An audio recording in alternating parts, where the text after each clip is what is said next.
Yeah, this is definitely something I ask if people want it recorded or not, because I don't want to just record automatically and assume that they want anything captured. That's true. Well, I'm all dressed up for the record, so it's okay. Cool. You're funny. Oh, all right. We've got a lot of work to do. Cool. Are you ready? You have a notebook? Yes? No. Do I need Okay. one? I would get, well, yeah, because everything we go over, you're gonna want to write down. Because this, yeah, Okay, cool. Got a notebook. cool. All right. So I want to start with, what is your experience with death thus far? Like, have you experienced other people dying or been a part of death? Yeah, well, I mean, I didn't see them dying, but when I saw them, they're already done, dead. And maybe when I like was hospitalized, I kept like seeing dead people, the people that I know and people I don't know. Literally or Mhm. in spirit land? Um, I mean, I was hearing stuff, and I guess it's spirit land, Okay. because I So never see. Yeah, you were in the hospital and you were experiencing presences from the other side, is what I'm understanding then. exactly. They were, or from people that were not in the room, but their energy was. Yes. Okay. So you have Yeah. some awareness of that experience. Right. But then there's another thing that I always get confused. Like, I'm not sure if it's something like a ritual kind of way.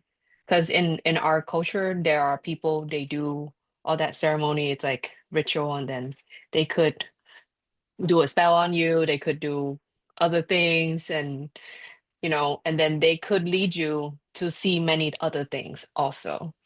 So I'm not sure if it's that or it's this. Because a lot of people, they do that for money, and they try to, freak you out and then get you paying, and then, it just continue. I am very familiar with that game, and it frustrates me because it makes it so hard when we're actually not trying to do that. Hmm. When we're actually Definitely. truly trying to help someone from a place of purity and integrity. Yeah. Okay, cool. So, ritual and your culture, tell me more about that. Uh, Ritual. Well, I mean, we go visit the tomb and the grave for their anniversary, like death anniversary, or some people visit a lot, some people visit not so much, and they even visit on birthday, like we do. We do birthday, death anniversary, and New Year. Um, that's the Vietnamese side of my family, but the Chinese side, we have only 2 dates to go visit, and that's about it.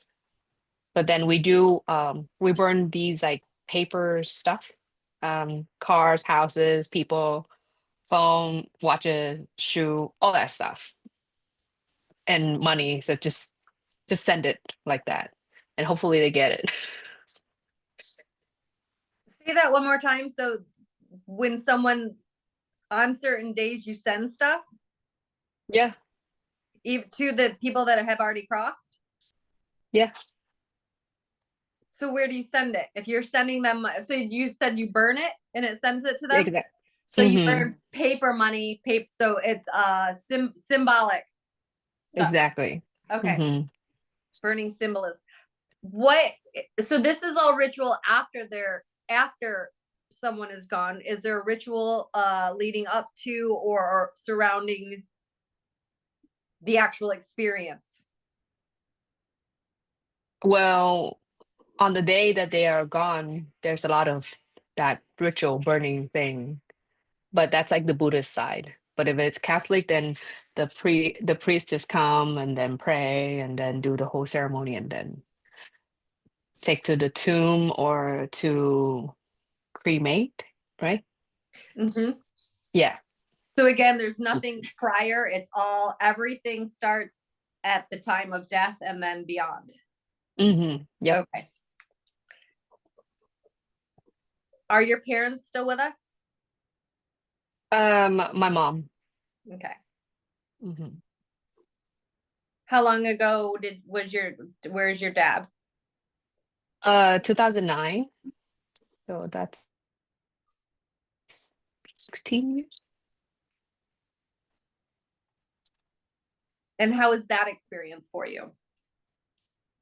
Oh, it took me like 3, 4 years to understand it. What did you need to understand? Tell me more That about is that. real. Like understand that is real, that he's not here with us anymore, and that everything is gonna be on me to take care of it and then support my mom, my brother, all that stuff. What in that space would have been more supportive for you? Like looking back, what would have helped you through that experience? Communication, some planning together, therapy, um, grieving together, like talk about it pretty much, like deal with it together, just not like shoving it under the rug and w- wait. Yeah. Waiting is crazy. So that leads, so communication, planning, therapy, and grieving together. And actually, so then that tells me that those are probably the four most important things that we need to focus on for your death, so that your children have, and the people you care about have a very different experience. Exactly. If there's a will part in the planning, that'd be perfect too. There is a will. Well, Definitely. Has to. there's a lot of paperwork, actually. What state are you in? I'm in Virginia. Ooh, I lived there for a while. Great state. Oh, where did you live before? Fairfax, Centerville and Oh, okay. Fairfax. I went to cosmetology school on Clarendon in my 20s. I did hair for 10 years. Oh, wow. I've had a lot of Wow. lives. Okay, interesting. Hmm. You don't look like a hairdresser though. I'm not anymore. Well, I mean, yeah, but Trust if me, you when I was in that role, you would have known. really, okay. All right. Got However, it. yeah, that was a lifetime ago. That was 2 lifetimes ago. All right, so Virginia. So Mm-hmm. what I'm going to ask you for Virginia too, because every state has its own documents. So I'm going to, since Oh, it's so I'll give you a list of the documents for your state, because like the actual kinds of documents. There's lots of things that we can do, and especially since how old are you? I'm 35. 35. Okay, perfect. Yeah. You should be proud of that. Yeah, I am. It's a Cool. good number for me. Tell me more about that. Well, I mean, it's like a reset year for me that I just, came out clean, sober and all that. It has been a good recovery. And how many years sober are you? 2, 2 years. What's your sobriety date? what's that? Your sobriety date? What does that Uh, mean? the day you got sober. Like, what day do you celebrate a year? Ah, um, January 31st, 2022 Okay. or 2023, 2023. Yeah, Yep. I guess that would be 2 years. Yeah. Yeah, because 2022 was not it yet. Mhm. Okay. Cool. What prompted that? An OD. Tell me more about that. You OD'd on alcohol? No, it was on a substance, not alcohol. Okay. Yeah. So is your sobriety alcohol or alcohol and drugs? I know I asked you that before, but remind me. Mm, on the incident, yeah, that would be alcohol and drugs, both. Okay, Yeah. cool. Well, congratulations on making it through that. Yes. Thank you. How do you want to be remembered? Mm, as a person who is very, mm, who's very caring, playful, and bold, and love kids. Caring, playful, bold, and loving kids. Yes.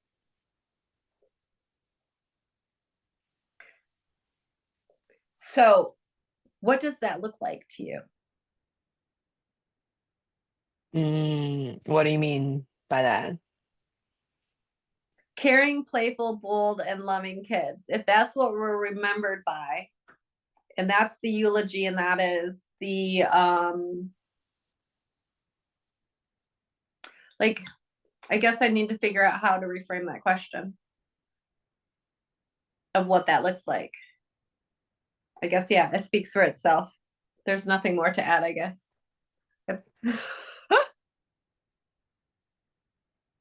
Hold on, you froze for a bit. What would Oh, that did you hear any of the words coming out of my mouth?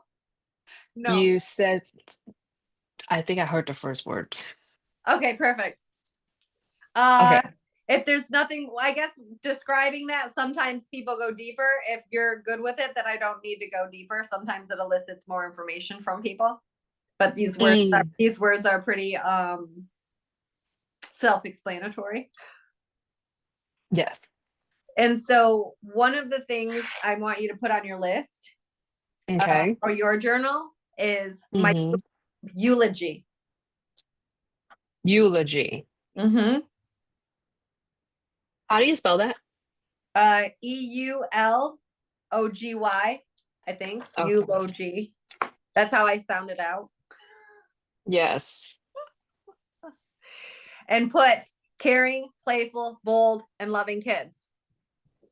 Write it down. Yes.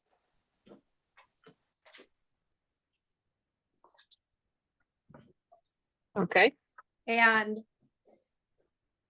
one of the things I'm going to ask you to do, because we're going to go through things and then I'm going to give you assignments. And those Okay. assignments are, we'll talk about them in the end. But one of the assignments is going to be write your eulogy. Write the whole thing Oh, out. would that be the core values? Nope. The eulogy is, I would suggest, if you're not sure what it is, to go on, look at some funeral sites and look at, like, Google it and Google uh examples. It's set, it's when somebody dies, it's what they give you at the funeral that explains their life. Oh, It's what the writing in their actually, let me go get my I've got several of them hanging on my wall, because when I go to I keep all my clients and hang them up. okay.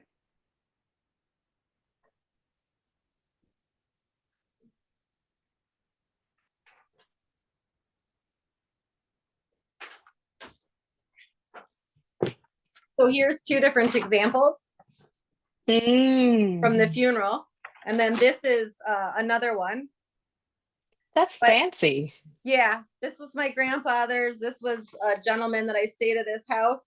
But it tells their full name. It tells the day they passed away, and then it shares their life, like who lived, Oh. like your kids outlived you, lived. This is what you were known for, like the words that you told me Mm, that you wrote down. So now you're going to elongate on that. And you were, while you lived a very fulfilling and amazing life, and so you're really writing down the life that you want to live, and writing the eulogy as though you have lived this fulfilling life, and you don't have to do it today. You can write it as though you are now a grandmother. Like, imagine yourself 80 being a grandmother, writing how you Mm, experienced your life and what that looks like, and what your kids, and now you're a like, you get what I'm saying? Like, really, yes. because this is what is going to keep you and keep that somewhere so that you can keep rereading it and update it.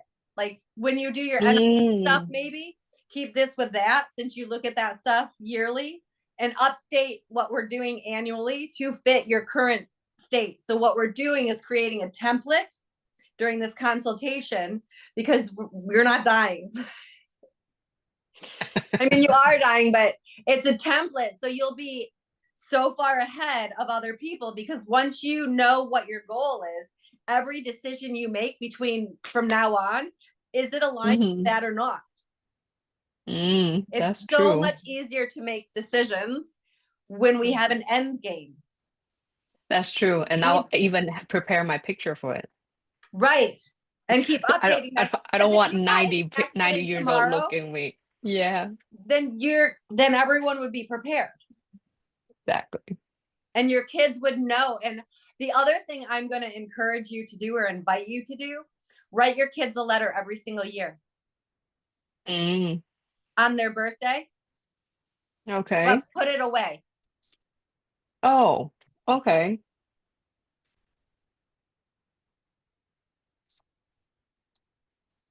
And maybe, how old are your kids?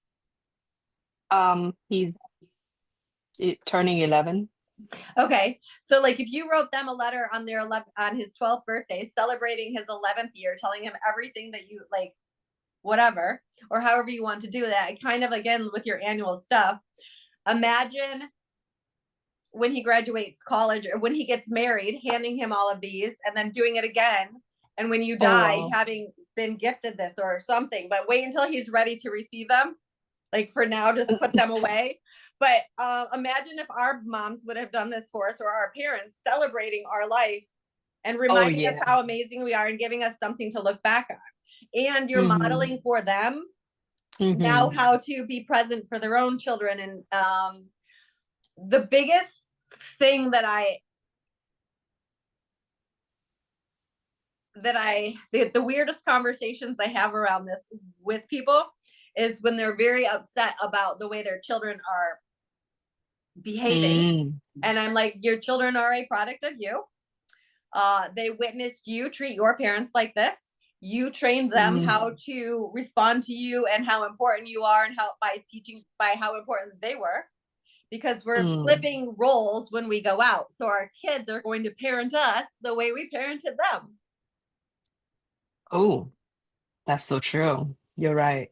which is why you choosing to face this now will shift your entire relationship with your children, because everything you're modeling for them is teaching them how to treat you when you cannot speak. If you get in Oh, trouble and are paralyzed, or you have an issue, how you're teaching them, and your compassion for them is teaching them how to have compassion for you. mm. So if we do not empower our children, we bully them and say, it's this way because I said so. That's what we're in for. Yeah, I totally could see that. And so it's really, so by facing this, it really, everyone that's our age that I do this for, well, I shouldn't say our age, I'm much older than you. Well, not much older, but yes. But anyway, the younger it shifts the dynamic of the relationship with children. Exactly, though. That is so true. Very. And it changes the conversation, because when you write your eulogy, I would even say invite your kids to do it too, because now you're making this conversation comfortable versus scary. And it's Oh, helping direct your children. Like, this is a game you can play with your kids. It doesn't have to be scary. mm-hmm. And it helps you learn about your kids, what's important to them. Mm, yes. Which is always good to know. And especially if something's important that's scary, we can be like, maybe we should shift the perspective there a little bit. Yeah. We'll fix it now. Better than later. Yeah. Right. But if we don't communicate, and again, communication is at the top of your list. And so if we Mm. don't communicate with our kids, and we don't communicate this stuff, then what are we communicating? What we're not communicating is more powerful than what we are communicating. And people don't understand that. It is very scary. Yes. So with the communication aspect, tell me what kind of conversations, like let's go through the 4 things that are most important to you and say, how would you handle that now? How would you handle the communication around death? Talk about it like, okay, this is what happened, and that person is in a better place now, and let's pray for them. And if you're sad, we can go through it together. Like open communication, like more welcoming. Yeah, I'm here for you. So that would be it. And as far as therapy and grieving, are you familiar with anticipatory grief? No, I don't know what that is. It's the grief. It's kind of what you're not, what we were talking, what you said didn't happen. The anticipatory grief can happen leading up to the death. Because if we talk about Oh, the fact that the death is happening, we know we're going to grieve when they're gone. And so a lot of the anxiety around leading up to the death is the anticipation of the grief of when they're gone. And so it's the grief, it's experiencing the grief without the communication. no. Okay. Did All that right. land? Are you seeing? I'm watching your face, and so I want to make sure that we're clear. So from what you're saying, is like we're practicing grief. So when it happened, we don't get shock. I think that's the story we Something say into like that. our mind because we're anticipating Oh, the grief. yeah, like we are expecting. So it's kind of like that. Right. Which is weird because how are we expecting, like, and from NLP, now put that together, the fact that we're anticipating a sensation or a state. Mm, And when we're anticipating that state, then we're probably already in it and don't know it to some mm, level. right. That's true. Or we don't know what it is because we're anticipating it, but we don't, like, how, because can we anticipate joy? Like, what does that mean? Mm. Well, usually we anticipate for like an event to happen, but to anticipate a feeling is something that I don't think I've ever done, or maybe I've done, but without knowing if it is something like that. Mhm. Well, and it makes grief very confusing because not everyone even Yeah. understands. And that's the whole point of this conversation is anticipatory Mhm. grief is something no one talks about or very little people talk about because a lot of people don't even want to acknowledge grief in itself. And the experience is so big Mhm. that a lot of times no one, like, it hits and it's like paralysis. Yeah, it's true. Mm-hmm. And Mm. so the grieving together that you're talking about, that's starting the conversation now. When someone is, like, when there's a terminal illness or when you know you're going to go, how would you like that grieving to go? How would you like that conversation to go? When there's a grief going on. Well, if you are, when you're terminal, like say you just got a diagnosis, you're terminal, Mhm. the end is, we've got a limited time, like we've been given, now we know there's 6 months to live. Mhm. Right. How would you like that grief conversation to happen with you and your family, that grieving together? Well, I want to tell them that, okay, this is the time that I have, and I want to do this, this, this, this, this. I plan my every single day, maybe hour, like plan all the activities and plan what they're gonna do to me when that happen. Activities, tell me about the activities.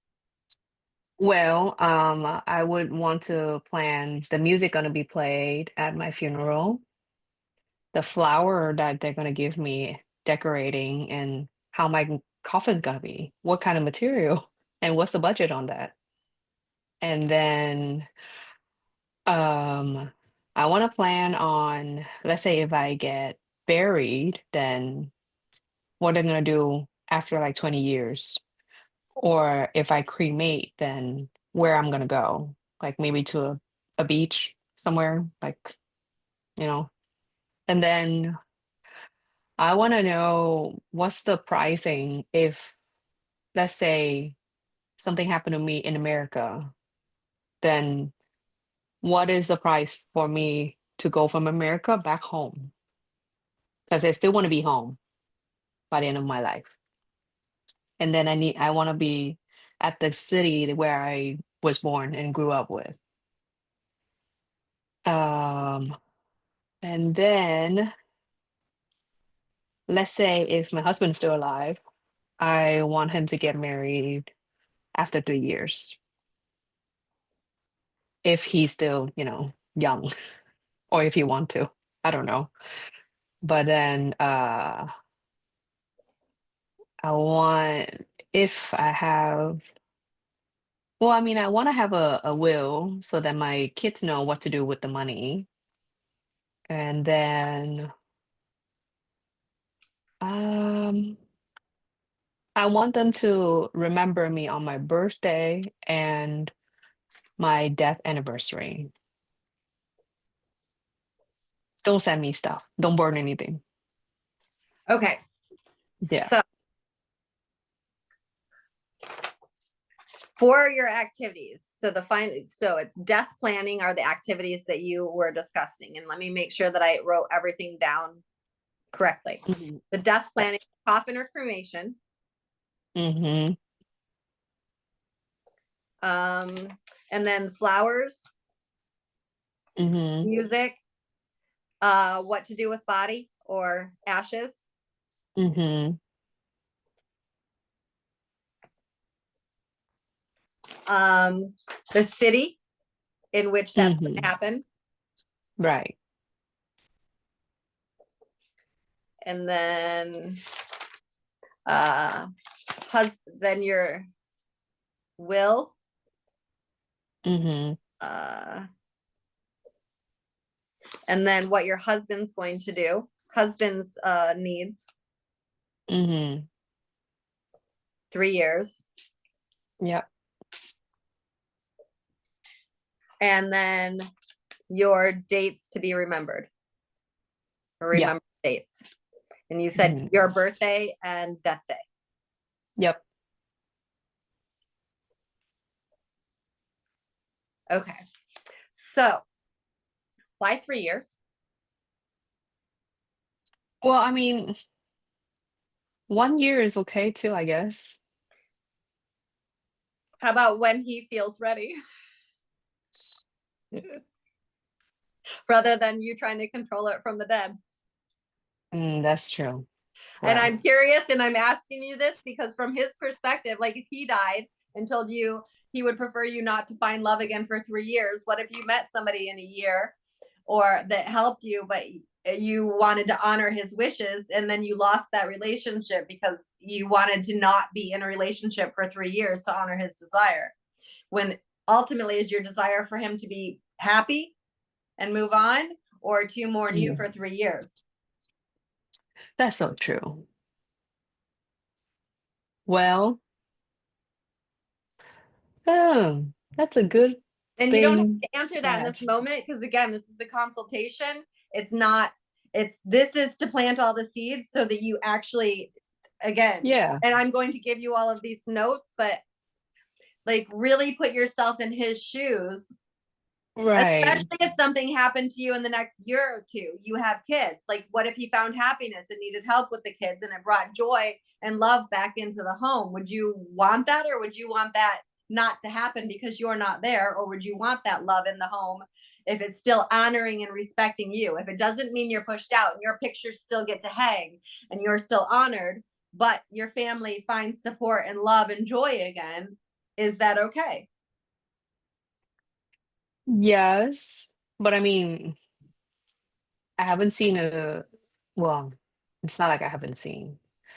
There are some low chance, low percentage of uh happily remarried couple. They can be happy, but I want my son to be happy too, and he needs to be taken care well. I don't want like no stepmom, you know, abusing and all that stuff, and then I cannot rest in peace.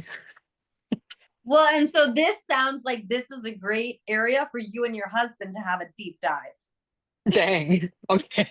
And I do offer that too. Like I do this, like one of the things I do are sacred contracts with couples that help Okay. really break down both needs and make sure that each person is fully seen, fully heard, and that they understand each other's needs. Because when I went to have an unbiased person come in, that's got no emotional attachment, that can see and hear and make sure both people are communicating well, and raise these kinds of questions, like why is there a time frame, or what does that, like what's really important. Because I would, if there's a woman that honors you totally and honors your family and supports them and still celebrates you and is part of that process rather than trying to replace you, that shows up sooner versus later, Mm, you know what I mean?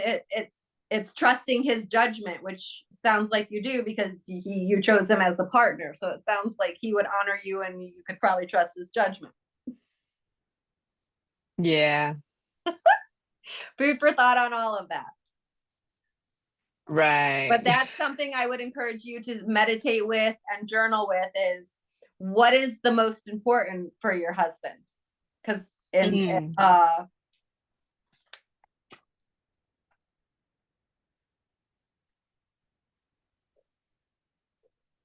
and hopefully it won't matter. You'll grow old together. However, that's still just thoughts, because you never know. And when you're exploring this, it'll help you and him have a conversation on what he would want from you too, because that way you can kind of hear his voice, and what if something happens to him, how would he want you to handle that? no, he won't want me to get married again. Would or would not? Interesting. Yeah, he's a very traditional man. Yeah, like yeah. Yeah, see, I don't even know what traditional means anymore. It means something That's different to every single person, because every also culture and true. every person has different traditions. That's true. But it's like, yeah, true. Mm-hmm. In the way I'm saying is it's like, okay, well, you're my wife and you're mine, kind of like that. But with the aspect of after I'm gone, then I don't know. I've never had. Yeah, I'll ask him that question. Yeah, these seem like important conversations. So we can plan well. Yes. Well, and the well, that leads me, well, because so do you and your husband not have a living will or any of that stuff at current time? Mm-mm, Okay. no. So if something happens, do you have guard, who would your children go to if you and your husband both were deceased? Oh, good question. I don't know. Okay, so these are all really important. Yeah, really important. Uh so the forms that you're going to need, I'm going to write down and send them to you, because you can look them up and print them, but there's each state has their own, and you can go to Caring Connection, I think might have them for every state, but I'm not 100% sure. But durable power of attorney is something Mm-hmm. you'll want to both fill out. Durable power of attorney means if one of you cannot speak, who do you give power of attorney to? Like if you somehow got in an accident and went to a coma and couldn't speak, somebody needs to be, durable power of attorney is in charge of your finances and can make medical, there's a medical power of attorney and a durable power of attorney. So you can have one person that's both, or two different people. One is in charge of finances and financial decisions. One is in charge of medical decisions. Okay. And then there's a DNR that needs to be written in that too. A DNR means do not resuscitate. And then understanding what that means in Virginia. Like I just interviewed an estate attorney an estate attorney is something else I would encourage you to go and sit down with. And I can send you the link to that interview. He talks about how to protect all of your assets to make and and your resources so that they don't get lost in probate or end up having to go through attorneys, and attorneys getting all the money to figure out what's going on with it. So you can set up trust and set up your money and your everything now to take care of your kids later. And so once or if something happens to you and your husband, so that all of those assets go into a specific place. And then there's with your son being 11, then you will want someone else that will be in charge of him. Oh. And so if something happens to you and your husband, this entire trust will be his, and they will watch out for him, and then he will have access to it at like age 25 or something like that. And so that he doesn't go and spend all your money before he understands consequences and how to actually navigate that responsibly. Makes sense. And so durable, I'm going to write that on your list. Power of attorney. And then then there's also the what do you want? The body disposition form. Medical power. Are you familiar with that? No.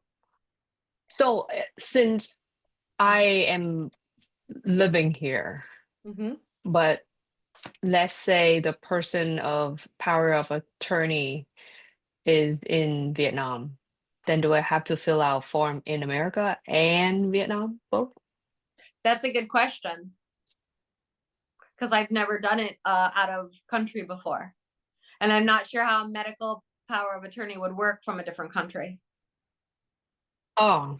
But yeah, no, that would work, because you would just put their name and number on it and then tell them they're in Vietnam and then how to get a hold of them. So if you're unconscious, and then an attorney would be better to go, like a Virginia estate planning attorney would be the best person to go through for all of that, to really help understand the laws in your state and what's possible. Oh. Okay. Cool.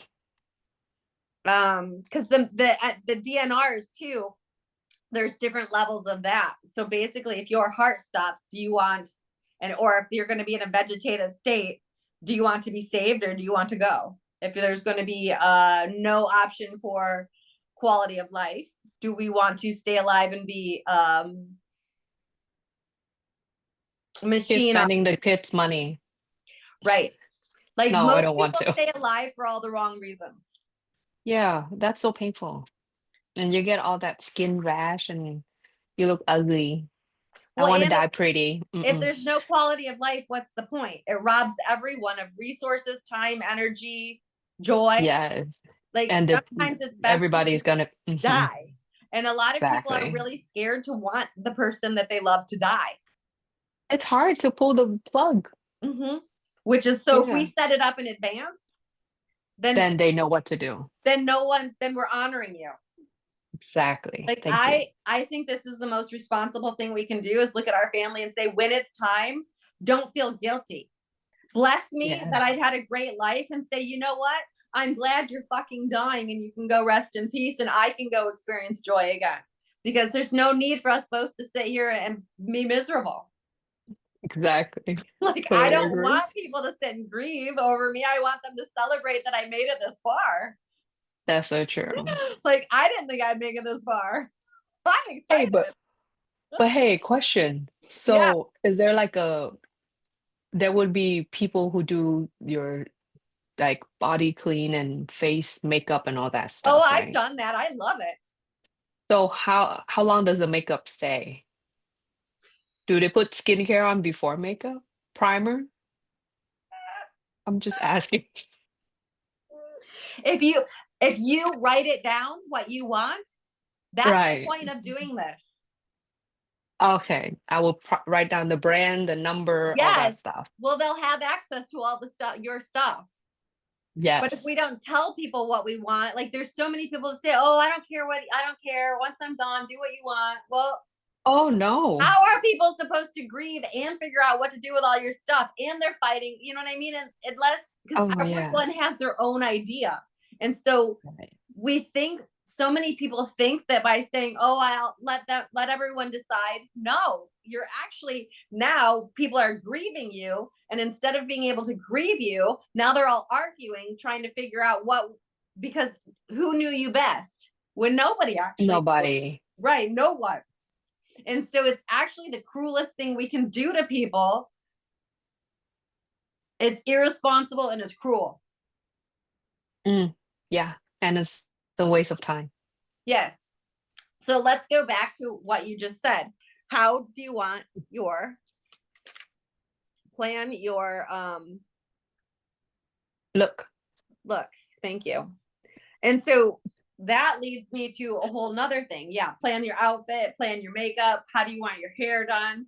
And again, this is for either, and plan this each year as you Mm. update this stuff, and you know what I mean, updating the eulogy. Oh yeah, that's true. So just update all of this stuff as you go, and maybe Mm-hmm, about 5 years at a time for now. I mean, it really, you'll figure out your rhythm, mm-hmm. Okay. especially once you understand all of this. And if it's something your family does together, it can really, like, if you made this a family event, like, think about how different the whole experience would be at the end. Like, I know it's the Imagine, biggest thing. im- imagine I'm like the younger person. I was like, hey, well, let's plan my death, and they all look at me like, what the fuck? Mm-hmm. Well, and so let's keep going. So we are planning your look, but now let's plan, what do you want that experience to be like? If you are, let's just play out your aging gracefully and dying of natural causes. And so we know when we're declining, and we can choose to fight it or embrace it. Mm-hmm. Exactly. So let's say you're going to embrace it. Would you like to die at home? Like, do you see yourself dying at home, in a nursing home? Like, what do you envision your end playing out like? I want to die at a beach, like on a vacation, sitting on a chair, eating like sashimi or caviar or whatever that is the most expensive thing, and So just a go. beach setting. Exactly. Okay. So let's think about that. If you are declining, Right. and Will I be able to go? They just take me or what? That's a question. well, and that's just it. If we do this now, then if you know that, then when it gets to that time, you and your husband could save. And if there's a beach place that you love, you could get a second home there. And you can get Oh. that with the thought process that when it's time, like, you'll always be thinking ahead. We need to put this money aside for our death house, Mm, for our final house. okay. And that's why this is so important now, because if that's what you want, then start putting $10 a month away or $100 a month away, and start creating a savings account for your Mm, experience, okay. kind Makes of like sense. you would a vacation. Yep. Then that's what you want to die on. Hey, It's the makes ultimate. sense. It's the final vacation that's never ending until its end. Yes. And I want people Um, to clean the house too. yeah, like it's totally like crime scene cleanup, flipping the house. It's awesome. Yeah, exactly. It's weird that I find that awesome, but Well, I that makes sense though. there's nothing to me, the biggest It's like honor. a reset. It makes sense. Yeah. It resets it for the spouse, and there's for me to be able to prepare the body after loving it through all of that, and to be able to honor who they are, because I really understand who they are, how to do their hair and makeup in a way that they would not, the way that we come in and say, oh, well, this, like, Mm-hmm. that's how you want it. It's so different Mm-hmm. than a stranger doing it when you have all this plan and there's an understanding, and That's so understanding what true. the outfit is. Like, Mm-hmm. I feel guilty cutting clothes to dress them sometimes, because you cut the back of the Oh. shirt to be able to get it on sometimes, because the body gets in rigor mortis. And so you have to be so Oh. careful moving the body, because we'll think about an animal, think about what happens. It starts breaking down. And so by the time so yeah, there's so much to think about. We get, like, once the spirit leaves the Wow. body to to honor the body.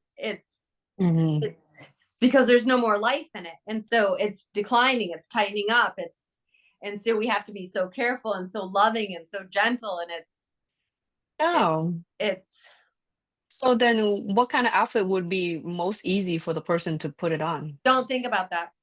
It's irrelevant.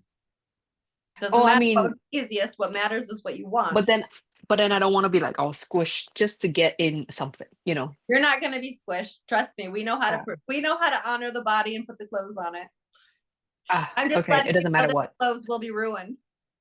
But Yeah. because a lot of times, because you just cut open the back and you can put it on the front. Like I put it over the head so the neck is still on, but it's easier. Oh. But and you can put their arms in, so the front still looks perfect. The back just doesn't. Mm, I see. Oh, so then my lungs gonna be cold Why would your lungs be cold? because there's nothing on the back. Well, you're laying in a beautiful whatever. You're That's laying on true. your back, so you're totally in whatever coffin. Or if you're going to be cremated, Yeah, I think cremate makes more sense.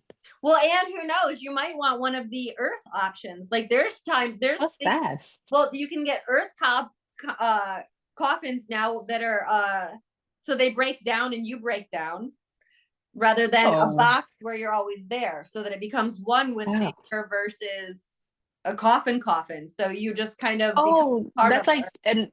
that's like environmental Yes, friendly. and Hey, there's I like that. options. Mm. And there's if you're going to be buried at the beach, like there's a guy Bodie in Hawaii that does ocean burials. And so if you go off into international waters, you can have an ocean burial, and it's beautiful to let your body go in the ocean and bless it, and then you become part of the ocean and then fish food. So you're Mm. still getting back. So there's ways that we can become part of the life cycle and really Hmm. honor that. Like who wouldn't want to be eaten by a fish? Like if I'm Yeah. dead, why not let something else feed off me Hmm. Yeah, or whatnot? Or that's there's true. options where you can be planted.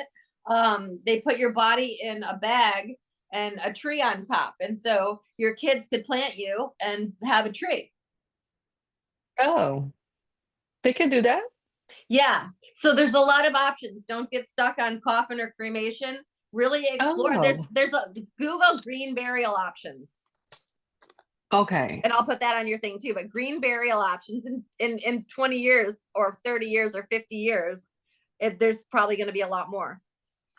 I think by that time, that's probably going to be, we're probably going to be buried by AI, like robots. Yeah, exactly.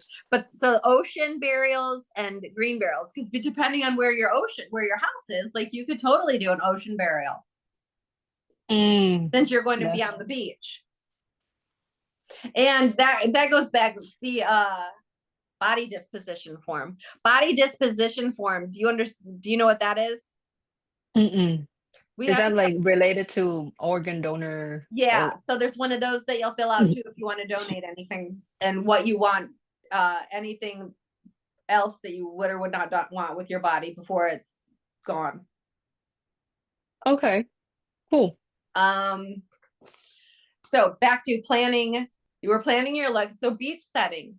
What if you're bedridden and you can't, because at some point we lay down and we may not get back up. Some longer than Hmm. others. I've been with people who know that it's the day and they take their final breath and leave.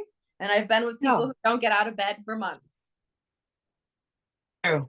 And so if you are bedridden, what do you want uh the visual to be? Like, do you want it by a window? Do you want like really think about what kind of room you want? I'm assuming since you want a beach setting that you would like a window overlooking the beach. Yeah, riverfront, beachfront. That'd be nice. With large window. And then um what do you want to be hearing? If you can't speak and Mm. you are bedridden, like if you somehow and this could happen, like even if you got in an accident and could come back, that's where if you got in an accident and then we're able to be healed. Like this is all good for that as well, because you're creating your perfect healing environment. Mm-hmm. Yeah. So what would you want to hear? What would you want the sounds to be? Would you want music playing? Would you want it loud? Would you want it soft? Would you want a TV in the room? Pictures. What pictures do you want? Do you want flowers?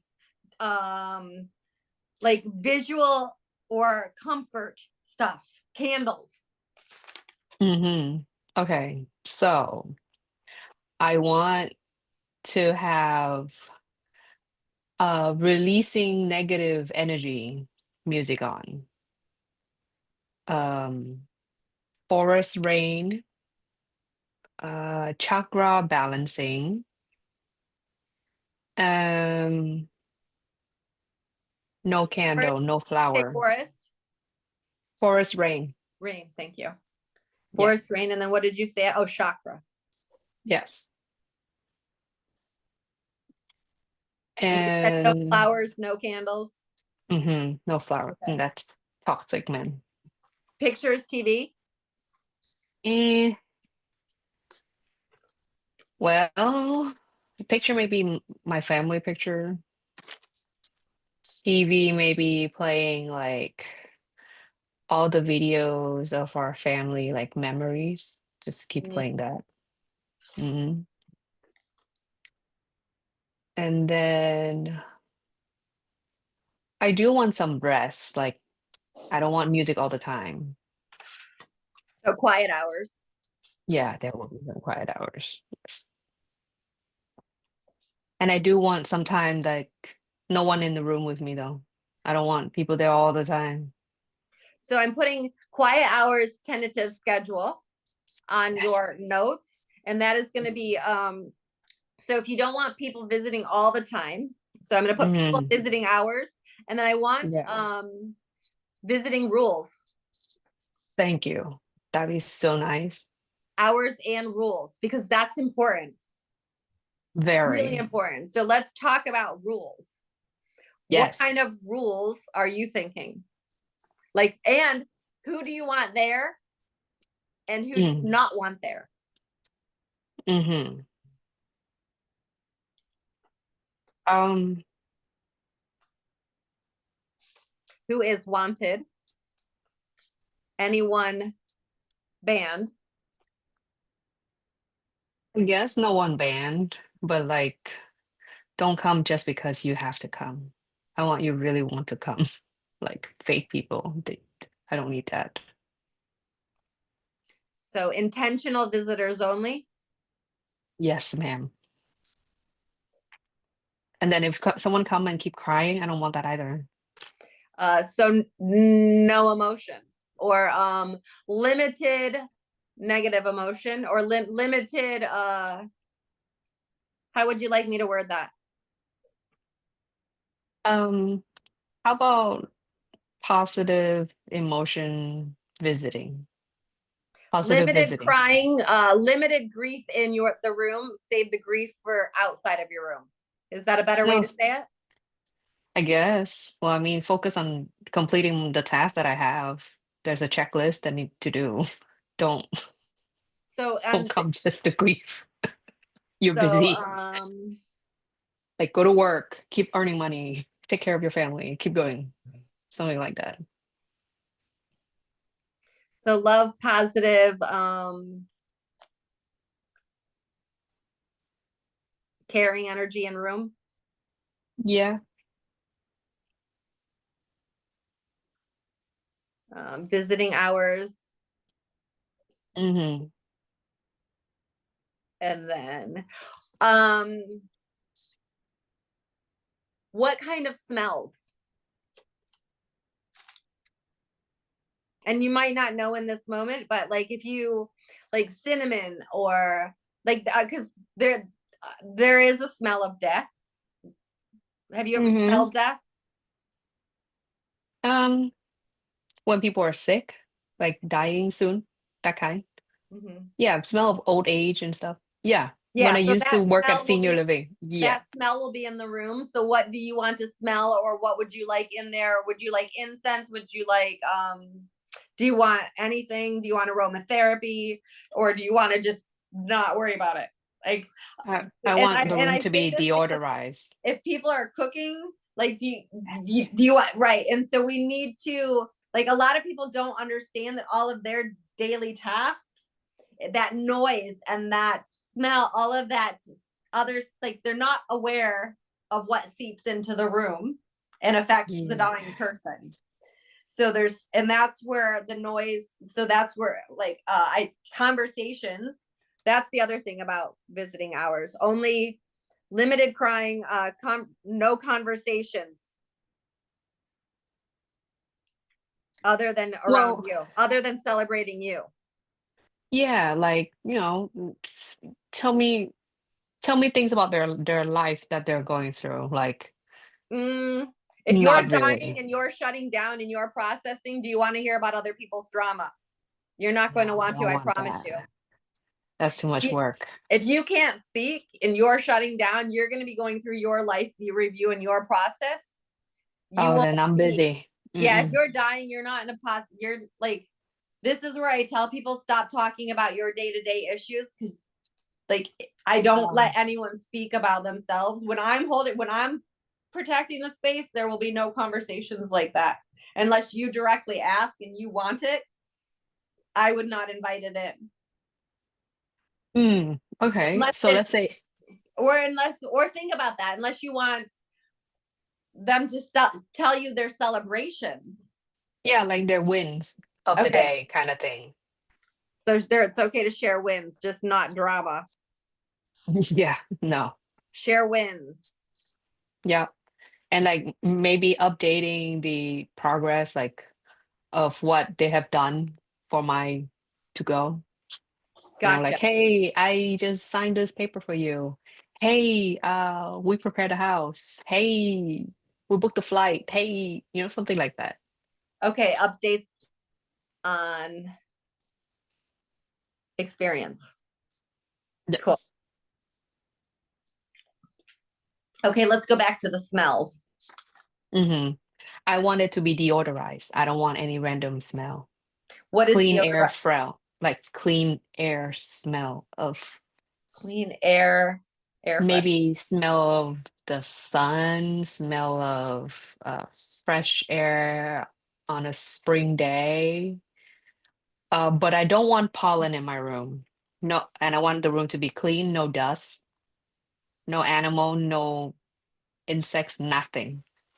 I don't want any of that. So you want the space to be cleaned daily. And neat too, organized, clean, and yes.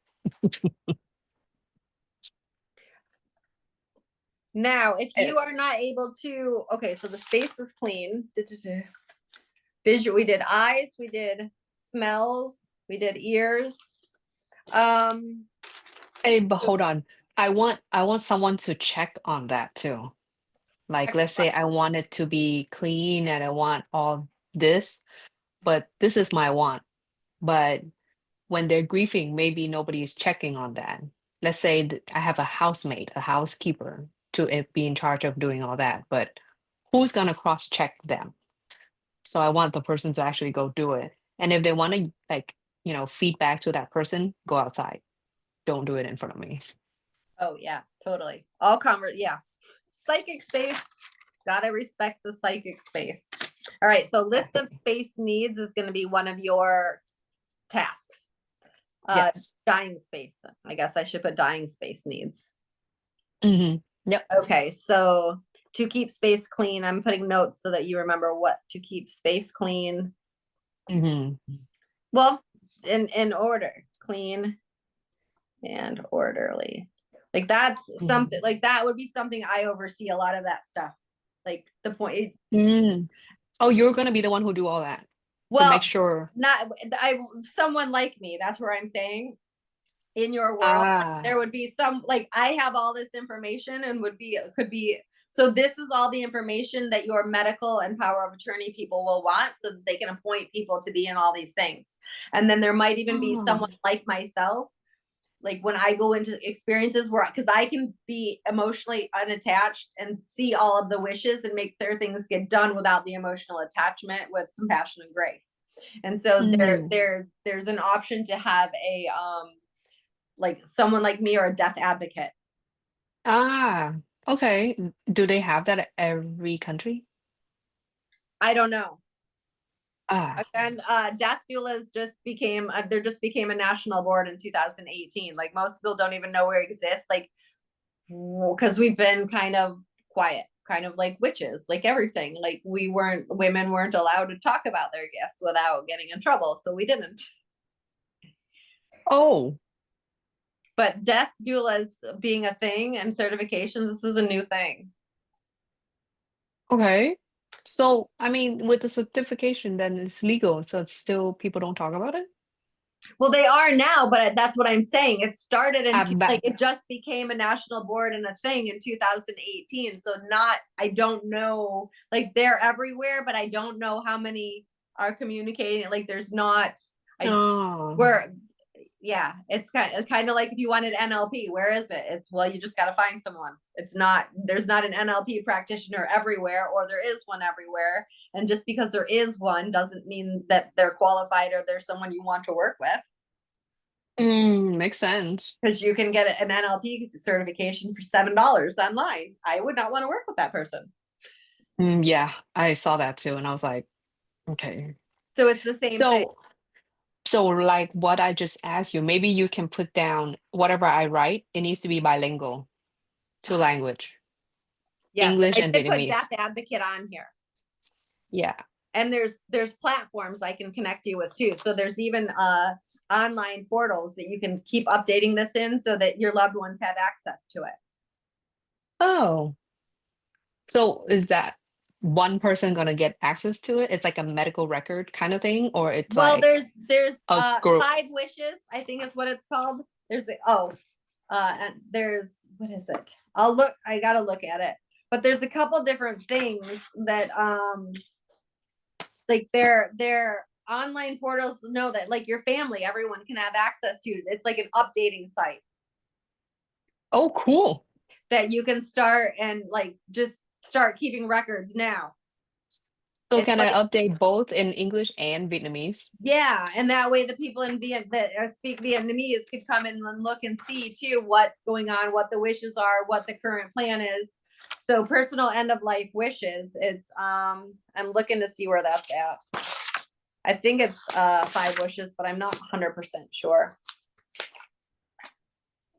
Five is a good number.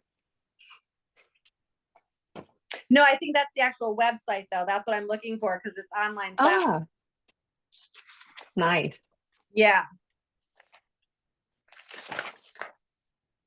I'll figure that out and at some point I will get you that. Okay, cool. Um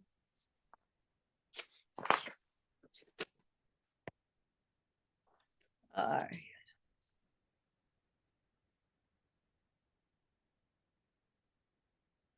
do you is there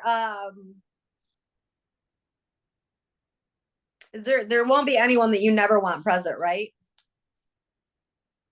Not that I know of. Do you want more, would you want multiple people in the room at one time or just 1 or 2 at a time? Like do you ever want groups or would you rather to keep it small? Yeah, one or two is good. Group So will be too much for my body. um And then the thing is, let's say, would I have someone to take care of me all the time? what do you want? I do. I want that.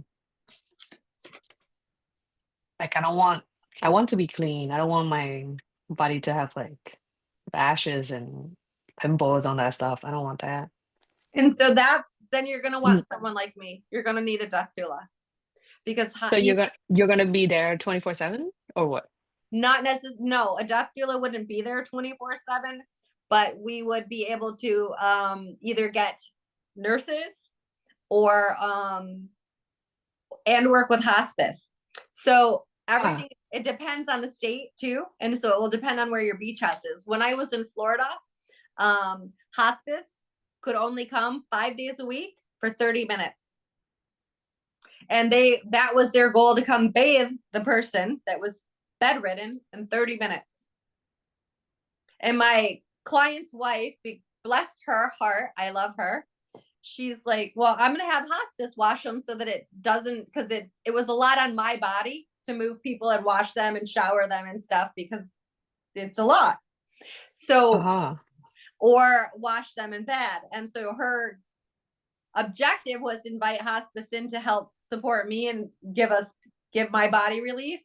However, I was not okay with that, because when hospice came, if you only have 30 minutes, then one, you're bound by time, which means you're going to be rushing because you need to get through it. And you can't rush a dying person and rush That's true. a bathing person. And so 1 or 2 times of hospice bathing him, we both agreed that that's not happening anymore, because we love him. Yeah, I will makes take sense. my time with him, and I'm more conscious of touching his private parts and touching his body, because I'm not in a rush. I'm more gentle and more loving. And so when someone is not, death doulas, there's not a death doula I have met yet that is doing this for money, because none of us get paid what we're worth. Because people cannot comprehend the magnitude of what we're saving them until it's too late. That's true, though. Makes sense. And so, yes.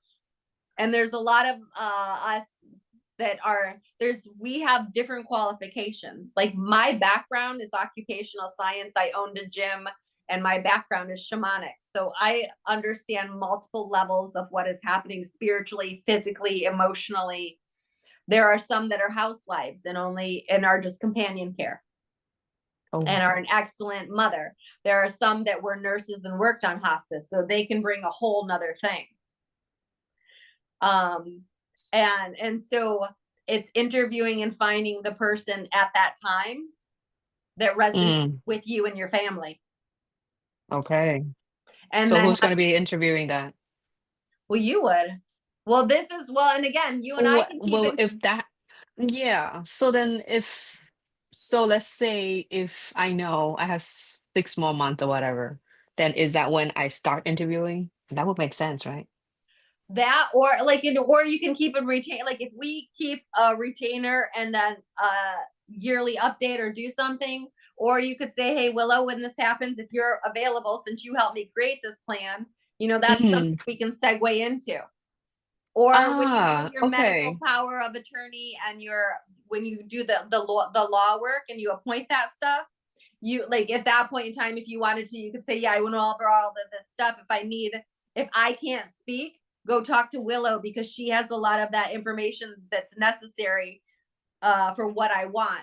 And if I couldn't do it myself personally, then I could help your family arrange to hire the right people, because I understand your wishes. I understand what's necessary, so that I can make sure that you have, because there's people that can be hired that do 12-hour shifts. There's vigil planning. There's all different aspects of it.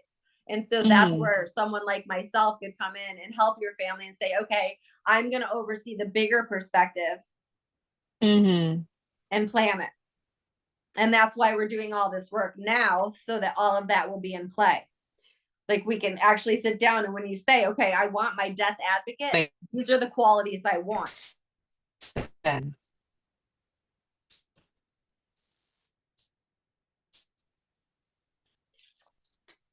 Like, would you want your death advocate? Are you frozen? Uh-oh. Okay, makes sense. Your face is frozen, though. Am I frozen? Okay, now you're back. Was I frozen? Yes. For you? All right. Welcome. But yeah. So do you need a death advocate that's bilingual? Or do we need a translator? No, translate wouldn't be it. It depends on where I die, right? Right. Or and then whatever we write here. But if your medical power of attorney isn't bilingual and is in Vietnam, then you need someone who's they have to be able to communicate with someone.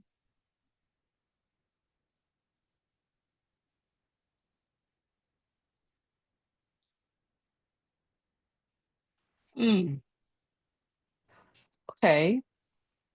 Translator. Okay, I guess that would be it. Translator makes more sense because there's more things to communicate. Well, and who is your who is the medical power of attorney over there that you're thinking of? Is it a parent? No. Is it If I can't talk and my husband can't talk, um, that'll be my son. okay? Yeah. Excuse me. All right, so translator, death advocate. We got ears, eyes, visitors, smells. What am I missing here? Oh, and when they come visit, can they bring food? For you? What do you mean? Can they eat in front of me? Because I can't eat. Well, you tell me, because that's going to go with the smells and everything else. Do you want food in your room when you're shutting down, or if you can't? Okay, I don't then. Never mind. Eat outside. Because I'll get hungry and then I'll get so mad that I can't eat. Mm-mm. I don't want that. All right, so no food Yeah, no food. except what you're getting. Yes. Okay. So okay, let's keep going with the list of space needs. To keep the space clean and orderly, a death advocate needs to be bilingual, or you need a translator. Mm-hmm. No food except what you're getting in the space. What kind of think about this for a second, because I need to get up and go to the bathroom. What you want the bedding like? Like, do you want special bedding? Like, I am obsessed with fuzzy. I need fuzzy stuff. I need soft, and I have like the sensory issues. And so the touch is really important to me. Like, this is fuzzy. All my blankets are fuzzy. All my pillows are fuzzy. And if something, like, I don't like sleeping between two sheets because I find it cold and disconnecting. Like, I need fuzzy next to my skin. So what comfort stuff do you need? And I'll be right back. Okay. Hmm.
Okay. Space needs comfort. I think I want to be on the hospital bed, like the kind that you can have electric remote. It can lift you up to feed, lift down to digest, and then flat to sleep, and then it can turn you to left and right. I want those. I want that bed. And it has Hospital. like a special mattress to circulate the air at the back too. Cool. Circulate. And then did you have any special like blanket needs like I do, or what kind of bedding do you want, or pillows, or you just want the specific bed? Well, I want the pillow that would support my cervical spine.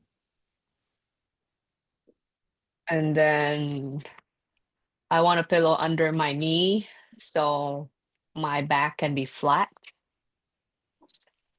And I want my bedding to be pink, like a baby pink kind of pink, I guess. A good looking pink, not like the cheap kind of pink.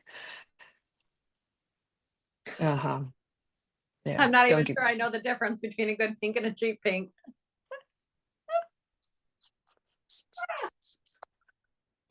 there. Okay, I'll look for the color code. But that's just you can get color, like go get paint swatches and say this is okay, this is not okay. This is what I want, this is not what I want. Yeah, in my like death portfolio, I'll have Yes, a color like yes, no, do color and don'ts kind coordinate. of thing. Yes. Yes, do and don'ts. It's amazing how important this stuff actually is. It is. It's funny, I'm looking at my questions to make it see what the candle. What do you want to be wearing? What do you want to be dressed in while you're in the state? Mm, put me on like a hospital clothes so they can clean me easy. I want to be clean well. I don't want to like, you know. But you don't need a hospital gown to be cleaned well. Like what will you be It comfortable depends on the person, right? that cleaned? Yeah, it depends on the person, totally, not on what you're wearing. And so Okay, so thinking I want about long sleeve. if you I have want long sleeve visitors, and long pants. Yeah. well, and on the beach, if you're is it like gonna be in like North Carolina, like Charleston or something, so that you'll want long stuff, like maybe Well, day wear, night wear. Because again, you can wear multiple things. So day wear, and you don't have to figure it out in this moment, but day wear, night wear, beach wear, or like outside wear. mm-hmm. Because what if you can Okay. still go out? What if you can be put in a wheelchair and go outside? Ah, that's a good idea. Or a walker or whatnot. Like like even if you can Yeah. speak, you may be able, because I could put people in a wheelchair and take them out, Okay. even though they couldn't walk or stand. Ah, okay. Like even someone I'm working with now, he's a 2-person assist. So like these are all Okay. things to think about. So day wear, night wear, outside wear, if get to go, like in doctor's appointments. That's true. Um, do you want religious person, a chaplain, or anyone coming in? Like, do you Mm. have On the someone day? you want to like, or someone to do your ritual or blessing you, or come and again, that's not like a lot of times I'll hear people's secrets and do that kind of work. Like that's my shamanic training and my death training too. Like whatever people need to, their confessions, their whatever they need to be seen and Oh, heard for. Like you, can they still talk to confess? even if you can't talk, do you want someone to come in and pray over you or bless you, or Oh and yeah. is there Okay. like some of my clients, for example, the ones like they're all religious in their own way or have their own rituals. So I would come in and read, like some of them had prayer books, so I would go in and the first thing I would do was say hello and then read them the daily prayers. And I would, then I would do foot massages and move his body. So if you can't talk, would you want someone like me to love on your body and rub your feet and massage Oh your yeah. body? Like, is touch therapy okay or not okay? Yes. So touch therapy Yeah. would be good. So touch therapy is a yes. Yeah. I would like massage twice a day. Yeah, I would rub his feet. If I I can do all kinds of sit, stuff. yeah. If I can sit, I'll have like a foot like sauna thing. That'd be nice. Well, and do you want your nails done? Do you want your toenails done? Like I'm obsessed Yes. with pedicures. So Everything. Yes. My hair too. nails done, hair done, And I want my face to have mask every day. One in the morning, one at like a night. facial mask. Yeah. Okay. Make Facial sure mask. clean it well and then skincare after that. So, facial masks and skincare daily. Yep. So hygiene routine. Let's talk about that. Yes. Let's talk about the full hygiene routine. Okay. Hi. How do you spell hygiene? Hygiene. Thank you. All right. It's So okay. daily. So mask, and what'd you say? Mask and lotion? Yeah. Skincare. Skincare. Thank you. I don't know why I blanked on that. All right. Mask and skincare, hygiene daily, movement and massage, Mm-hmm. Yeah.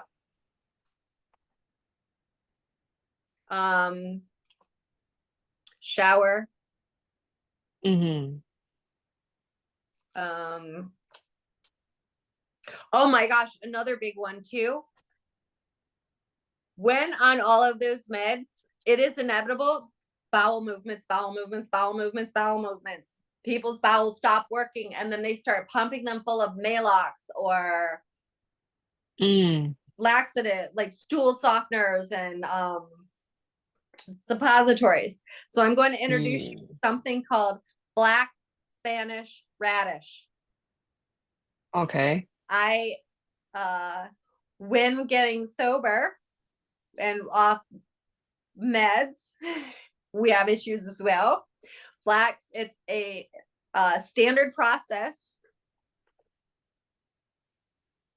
is I learned of this, and it is I don't travel without it now because it's based, and when I travel I get irregular sometimes, and it's very gentle, and when I'm allowed to introduce it to clients, it changes everything.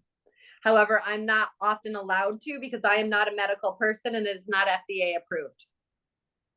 Oh, I see. And I have to work within and so a lot of people, I can only be authorized by a family member.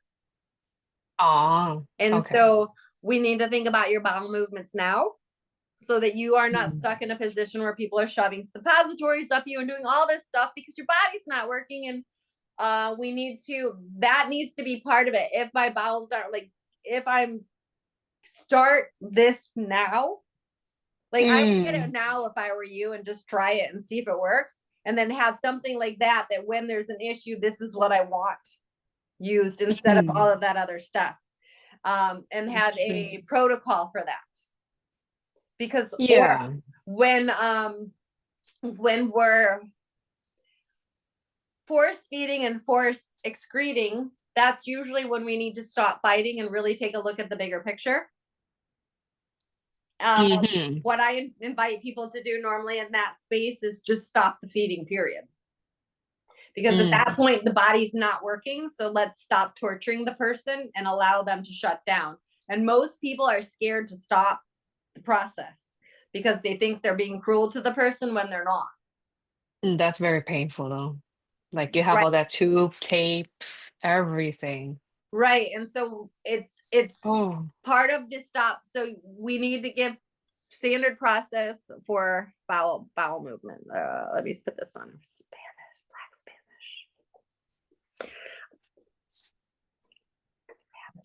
So we need a protocol for stopping feeding.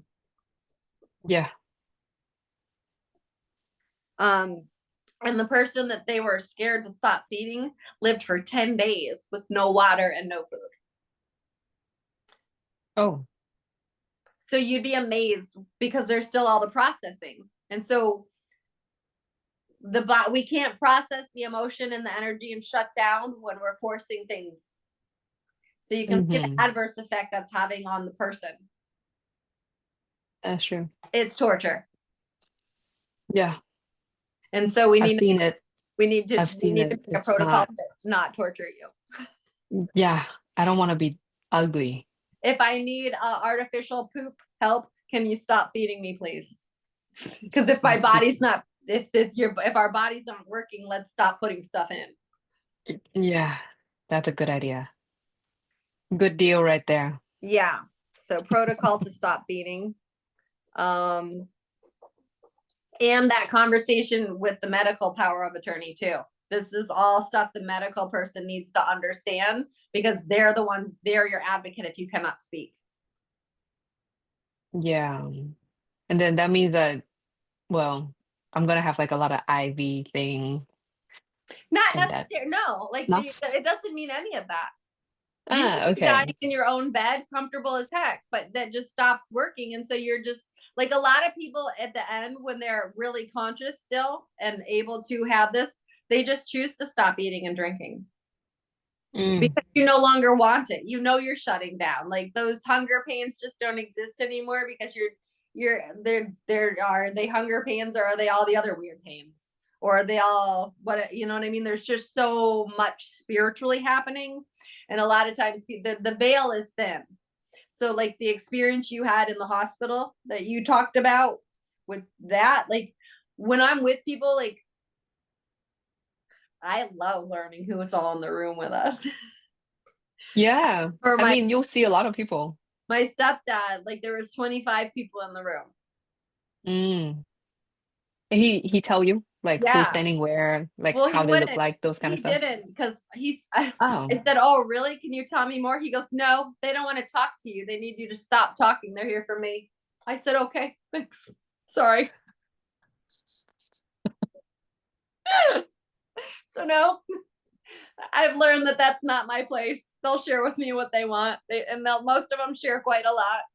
But I've learned that okay. that's not the time to ask questions unless I'm prompted to. Yeah, Like, that's don't true. I don't. It's their experience, and I'm there to hold space for their experience, not hijack it. Yeah. 'Cause speaking of that, there's a lot of like people came to me and tell me like where they pass away, how what they need. Like right now they're cold, they just want some clothes. Uh, like there's someone that they're looking for, or and then when I like, I don't know, how do I say it? When I burn things for them, they came back to say thank.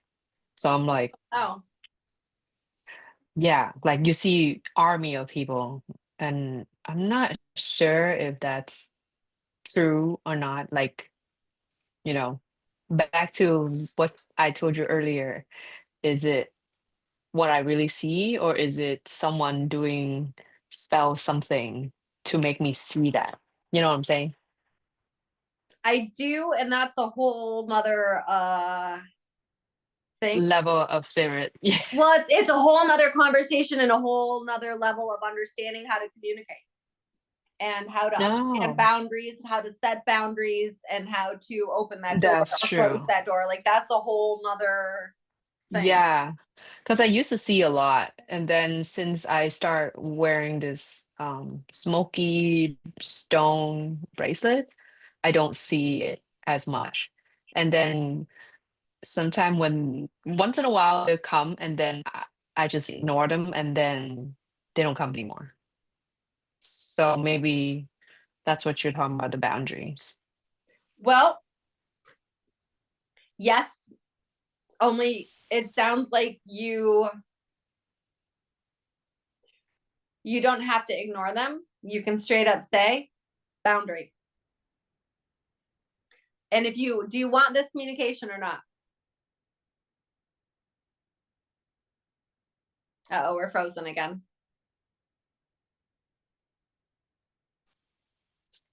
Oh, Ooh, what that happened? was, I don't know. We were frozen again, and then all of a sudden it just shifted. But at least we're back now. Yeah, it just closed and then it turned back on. Oh, Mine I too. guess they're listening. So, okay, do you want to continue to communicate with them? No. Okay, then just put it. Then we're gonna do a daily ritual. I'll put that. We'll go to that as some. I'm gonna put daily ritual, daily Okay. psychic space. Okay. So protocol for stopping feeding, but are you dying and unconscious? What do you, if you can't speak and you're not conscious, what do you want happening around you?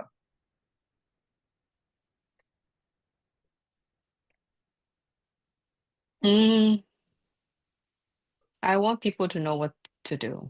I want peace. I don't want running around. I don't want noise. I don't want any of So that. would you want, if you can't speak and you're completely unconscious, would you like soft music playing 24/7 to just keep a even tone, or would you want? Yeah. Maybe instrumental, maybe classical. That would be nice.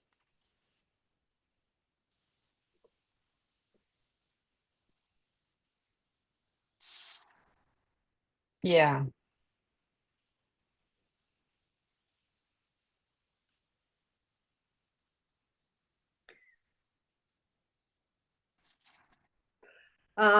Okay, so we've got that.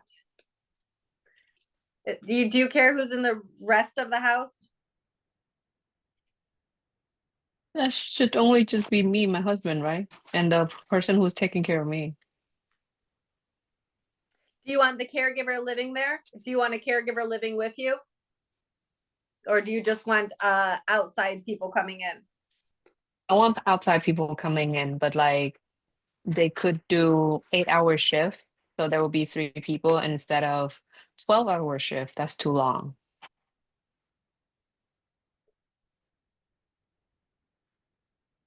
Right, so 3 8-hour shifts, no live-in. Yeah, and let's hope that person is professional. No, like Well, they will having because you're hiring them, or your family members are hiring them, and you're setting the criteria up front. yeah. Well, yeah. Because there's a lot of cases like, how they're seeing the wife is dying and then the caregiver come in and then she started flirting with the husband, all that stuff. I I'm sick. I want to go through all that. Yeah, So no, I hear you on I'm all of that. just So I put saying. 3 8-hour shifts, no live-in, and a list of desired values of caregivers, Yeah. so that you can create that list Yeah. and let them know, because that may change and evolve throughout your experience as well. A lot of this stuff Hmm. may change or evolve. Hmm. Um, and then hospice. Are you okay with hospice coming in? And What's that? hospice, when you it's 6 months or less terminal, hospice comes in and insurance covers that. You do want them in. I'm going to tell you that, because hospice will is offers a ton of support. Even though in Florida they only offered 30 minutes a day, there was a as far as practical support, they came in and they taught me how to do catheters, like as a non-medical trained person. The family hires me and gives me, right, like we do contracts, and they tell me that I can, as an extension of them, I can do meds, I can do all this stuff, like I've gone through feeding tubes, I do all this stuff that I'm not medically trained to do, but I can do. Mm. And so it's giving, one, you want to give permission for something like that, but two, hospice comes in, and what hospice did was supplied all of our diapers. They taught me things. There's a social worker that comes in and talks to the family about grief. There's added grief support. Um, if there is and when hospice is involved, when the actual death occurs, you don't have to call 911, since it's a death that, and there's no investigation, like it's not, if hospice is not involved and you die in your house, then there's going to be a police investigation. Was this natural? Was it? So it eliminates all the funny business, and they will give the caretakers morphine or whatever meds are necessary to keep you as comfortable as possible. Yeah. I'd like They that. they will support your family, and they usually supply a lot of the really expensive stuff needed to care for your body, like all the medical supplies that are ridiculous. They will supply all of that. A lot of times Wow. if they They have, really honor death. they really do. It's beautiful. And they Wow. have, and they support the caregivers. If they're, one of the biggest challenges is the UTI, urinary Oh, tract infection. When people are Oh, dying, that's tough. they start hallucinating and going crazy. Yes. And so that even if people have a DNR, that's the one thing we will treat, because it's not killing the person, it's making them crazy and everyone around them crazy. Mm-hmm. And Yeah. so hospice, like my stepdad got one at one point, and we actually had him taken to hospice and then brought him home because we couldn't handle it. Oh, It was that that intense. makes sense. And so he needed a different kind of care. Even though my mom is a nurse, my stepsister was there and I was there, it was too much to handle what was going on with him. He needed a A heavier, different environment. Yeah, right. a higher and care. and they can help with respite. Like if there's if for some reason there's a need for respite, like the person can go to hospice for like 5 days and then be transported home again, and so the family can have a break or reset if there's an issue. And so Mm-hmm. hospice is yeah, they're incredible. Hmm. The sooner people invite them in, the better. But a lot of times people don't invite them in till it's too late or until the very end because they don't want to acknowledge it's happening. Oh, that's When not good. So again, all of us that are here advocating for them and can make it the most compassionate, graceful experience, no one wants to talk to us because that means admitting it's real. Yeah, tough crowd. Yeah. No one wants to fucking die. Go figure. That's true. But no So one wants to die, but we are dying. So it's, yeah, hospice support is a must, I think, that's true. because it supports everyone. Yeah, and then maybe therapy for the whoever that is going through it with me, like my family member. I want them Okay. to have therapy. So therapy or grief circles. What's the difference? I don't think there is. Honestly, I think grief circles can be a lot more healing than therapy because everyone's speaking freely together. And so that's why I'm, Ah, because like grief circles, like you could even have a grief circle if you wanted in your room. So everyone can share their pain and what's happening oh, with you, and you can be involved in it before you're gone. well, And who's going to facilitate that? well, someone like myself would. Yeah, that would make sense because if just let them talk about it, I would go crazy Mm-hmm. Grief just circle. thinking about it. So I'm going to put grief circles, healing circles, because in my mind, if we Mm. actually talk about it ahead of time, well, and that leads into the next question that I have. In the final hours or in that space, um, who do you want present for the actual final hours? My husband and kids and grandkids.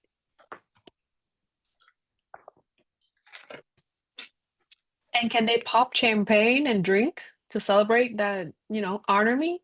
Would that be nice? If you want that, that was gonna. I want that. And do you want that during your My final son hour? was like, mm-mm-mm. What support do you want as you're taking your last breaths? I want people to be determined. Like, do it. Don't try to, s- how do you say it? Keep me alive. Don't try that. Like, Encourage leaving during your final breaths. yeah, and like the medical staff, yes, they can do CPR, whatever, for first and second time, but don't go crazy too much. Like Well, that'll be there during your DNR. That when you do your DNR or you talk about that all of that will be listed. in that thing. Ah, okay, Yeah. cool. So All right. you'll talk about that. That's where you're going to want the attorney, because all of these paperwork has to be documented by an attorney. Oh, so what's the difference between a lawyer and attorney? Is it different? Nothing. There is no Nothing. difference. Got it. Okay, cool. All right. Makes sense. Yeah, it's just because then it's everything's legal, and then it's with someone that's legal so that they can carry out your wishes for you if you are unavailable. They're the Ah, ones okay. that would all of that. So all of that paper, like my mom has a binder most people get a binder, and the binder has everything you need to know in it. And in that, it's got passwords, it's got safe codes, it's got what attorney has the information, like everything. And the attorney will give you something like that so that you have everything in one place. Mm, okay, that's nice. Mm-hmm. Um, So, like I said, it's like a death portfolio. yeah, totally. So again, with the guest list, and once you're dead, well, we already know what you want. And the very right after you, when you're given the, I don't want to, the time of death, and Beep. you're dead. What do you want, like right after you're dead, before, like once it's like, okay, whew, it's done. Is there anything you need Okay. in that moment? Because you're going to be watching all this from the other side. I want them to spend 1 minute to honor me. Like, you know how you honor the flag? And you honor me like that.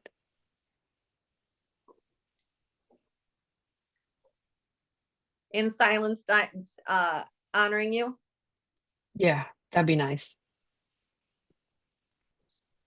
I Okay. hope I need to like that means I'm gonna live so they can actually honor me in like, oh, I'll miss you so much instead of like, bitch, you're gone now. You're so funny. All I'm right. just being honest. There will be I know. I love it. So we're gonna go back to the final hours guest list, and you asked about popping champagne. So that leads into, now that we're done with that aspect, do you want them waiting until that final spot, or do you want to have a living wake?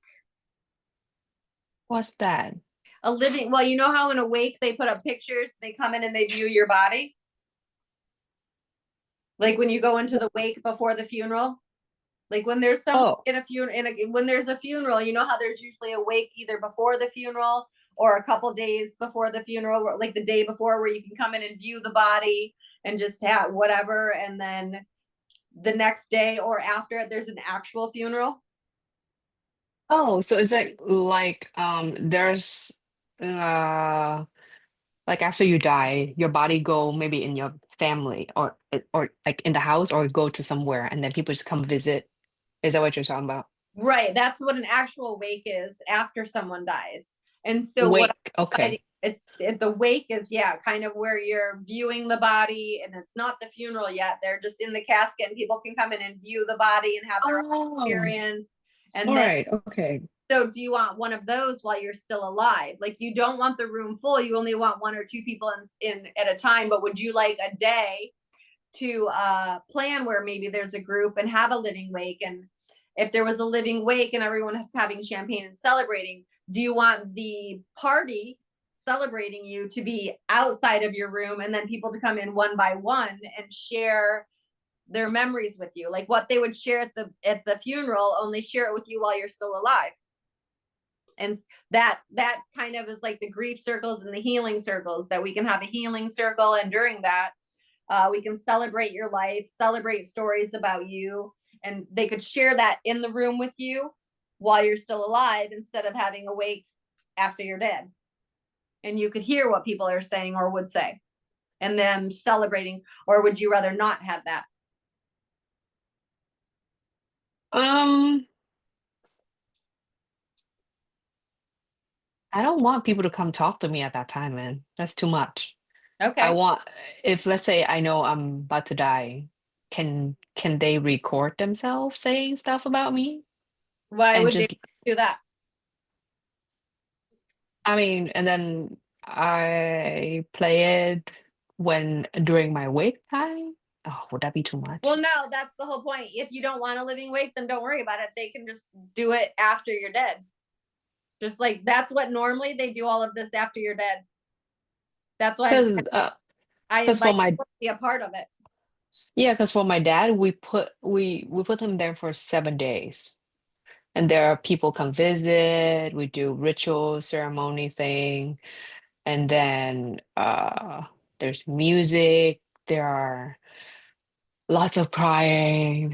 It's a lot. It's too much and it's dragging. Like for the people to go through it, you don't sleep. There are people there all the time. It's too much. I think I think when I'm when the time is there, pop the champagne, remember honor me, like honor the flag, and then So do you want this celebration after you take your last breath or before?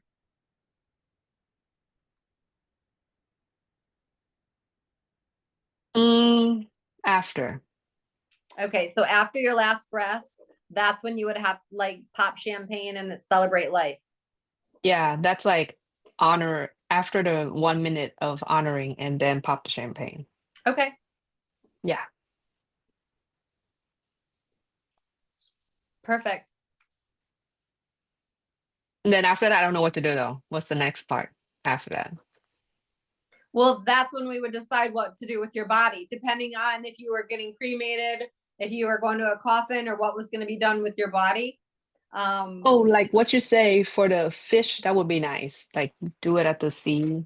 Okay, so you want a sea burial. So if Yes. you were going to do a sea burial and you died in Mm. your home and Yeah. I was the one caring for you, I would Mm.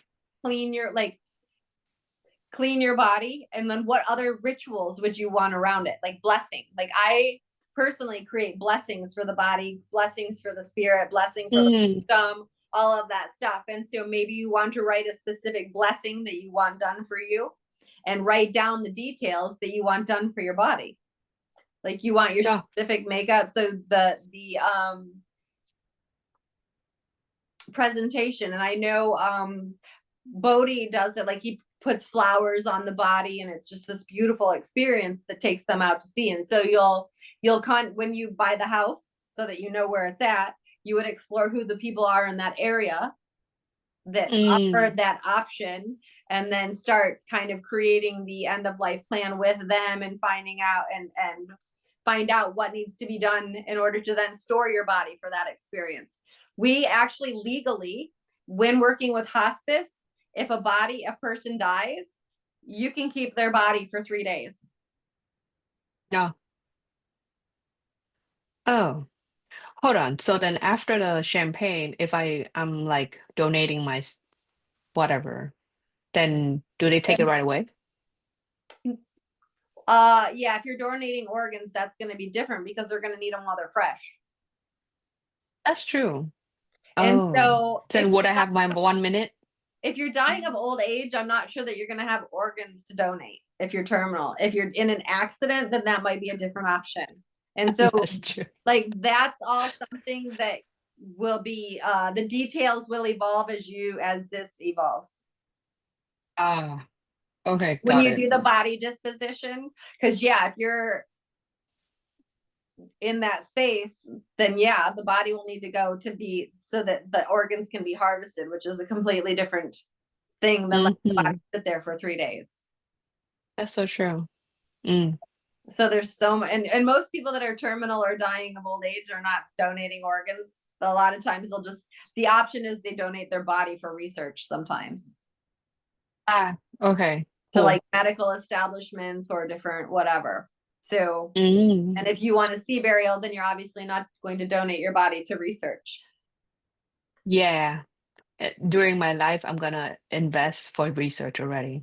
I'm not gonna, I don't think I need my body to do that. I Perfect. can go, I can go to the ocean.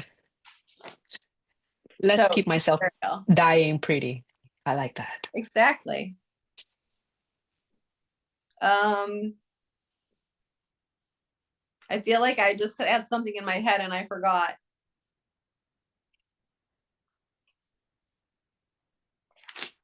What other final thoughts, or what other things is this prompting for you right now? Or Uh, well, I mean, I still want to know the timeline of each other thing, like the first hour, maybe. What's gonna after do? your death? Yeah, like what do people usually do the first hour?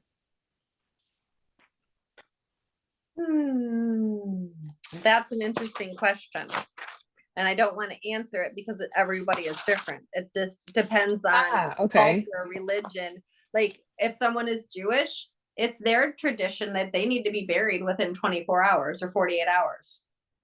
Like Oh. they need to be buried immediately, where some traditions keep the body for 3 days. Like, and so there's no rules, there's no anything. And that's why this is so important, because there are no rules. And so if we don't actually consciously plan something, it's like a suicide. We're leaving it up to whatever. And making it someone else's problem to decide what to do with our body. Yeah. Nah, I don't think I need that. And our stuff. Yeah, that too. I'm looking for. I still am not sure why I'm not finding the 5 wishes stuff. So advanced directives are end of life present. Oh, another thing. Make a list of your circles. Oh, what circle? Friendship,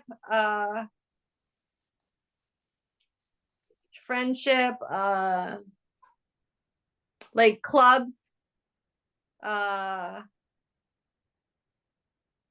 what do you do on a weekly basis? What's your weekly schedule? Like us. I go to work. Like if something happens to you, who's going to notify the insiders that you're not coming back? You. Exactly. But so you But want to then make who's gonna notify you? That's the thing. right. But so like friendship circles, clubs, but like whatever you're involved in, societies, or friendship, or even a chain, like a phone tree. Like who gets the first call, who's going to notify whoever needs to be notified, and someone to notify people.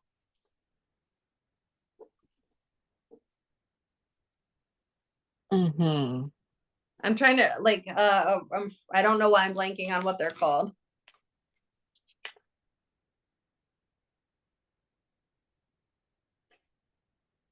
But yeah, caring connections. That's one, and then I'll send you this link. But it's patients. It's a caregiving and patient online digital platform for where you can store your advanced directives and all of this information to be accessed, so that the people in Vietnam could access it. And you're sharing this online file cabinet, so to speak.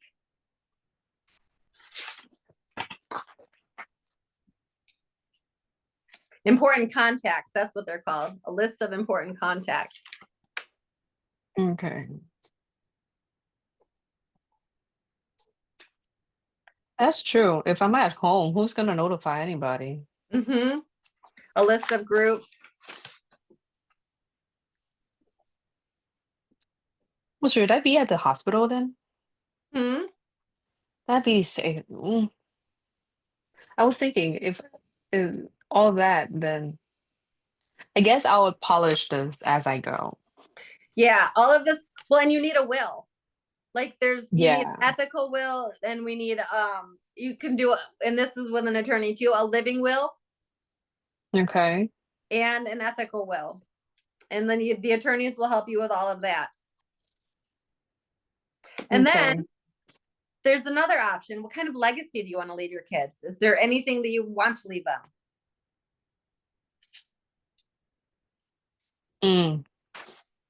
I'll think about that.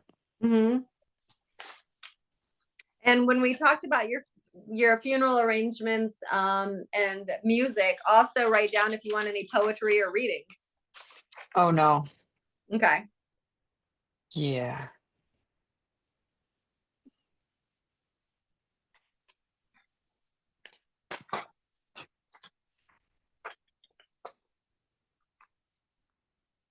Do you want an in-home funeral? Oh no, you were doing the water feud. Sorry. Yeah, I want to make it quick. I don't want to drag it.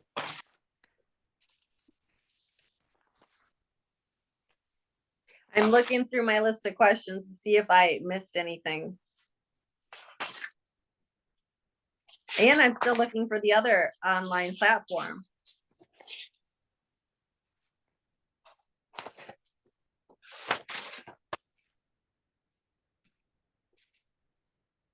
Okay, we've got right after your death.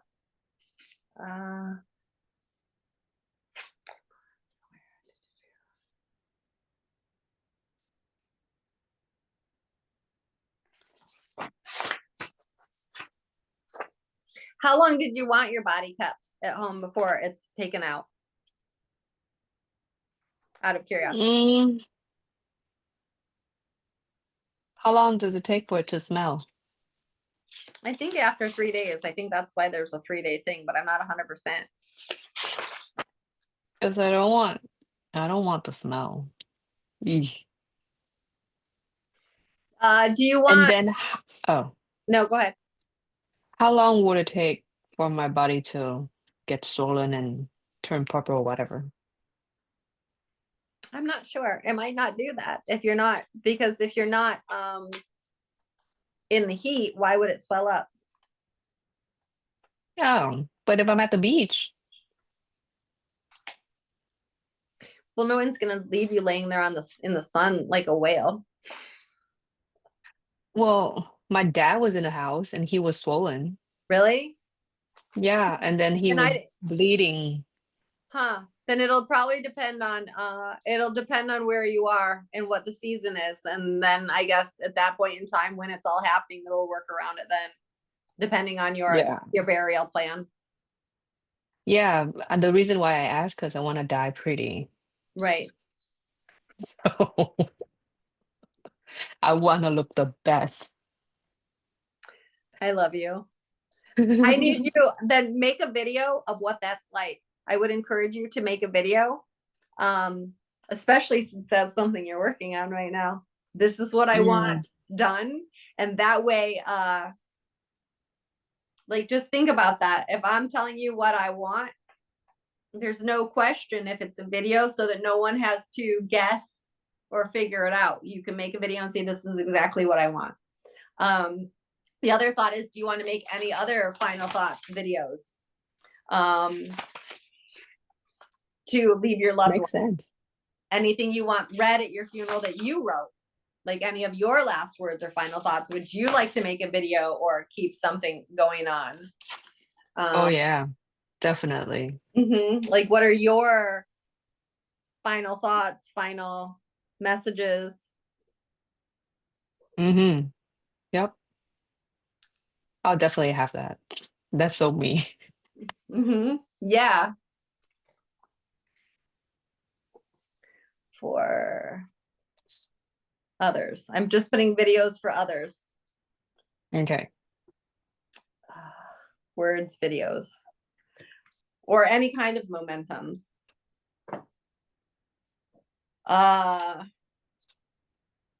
What else? What else?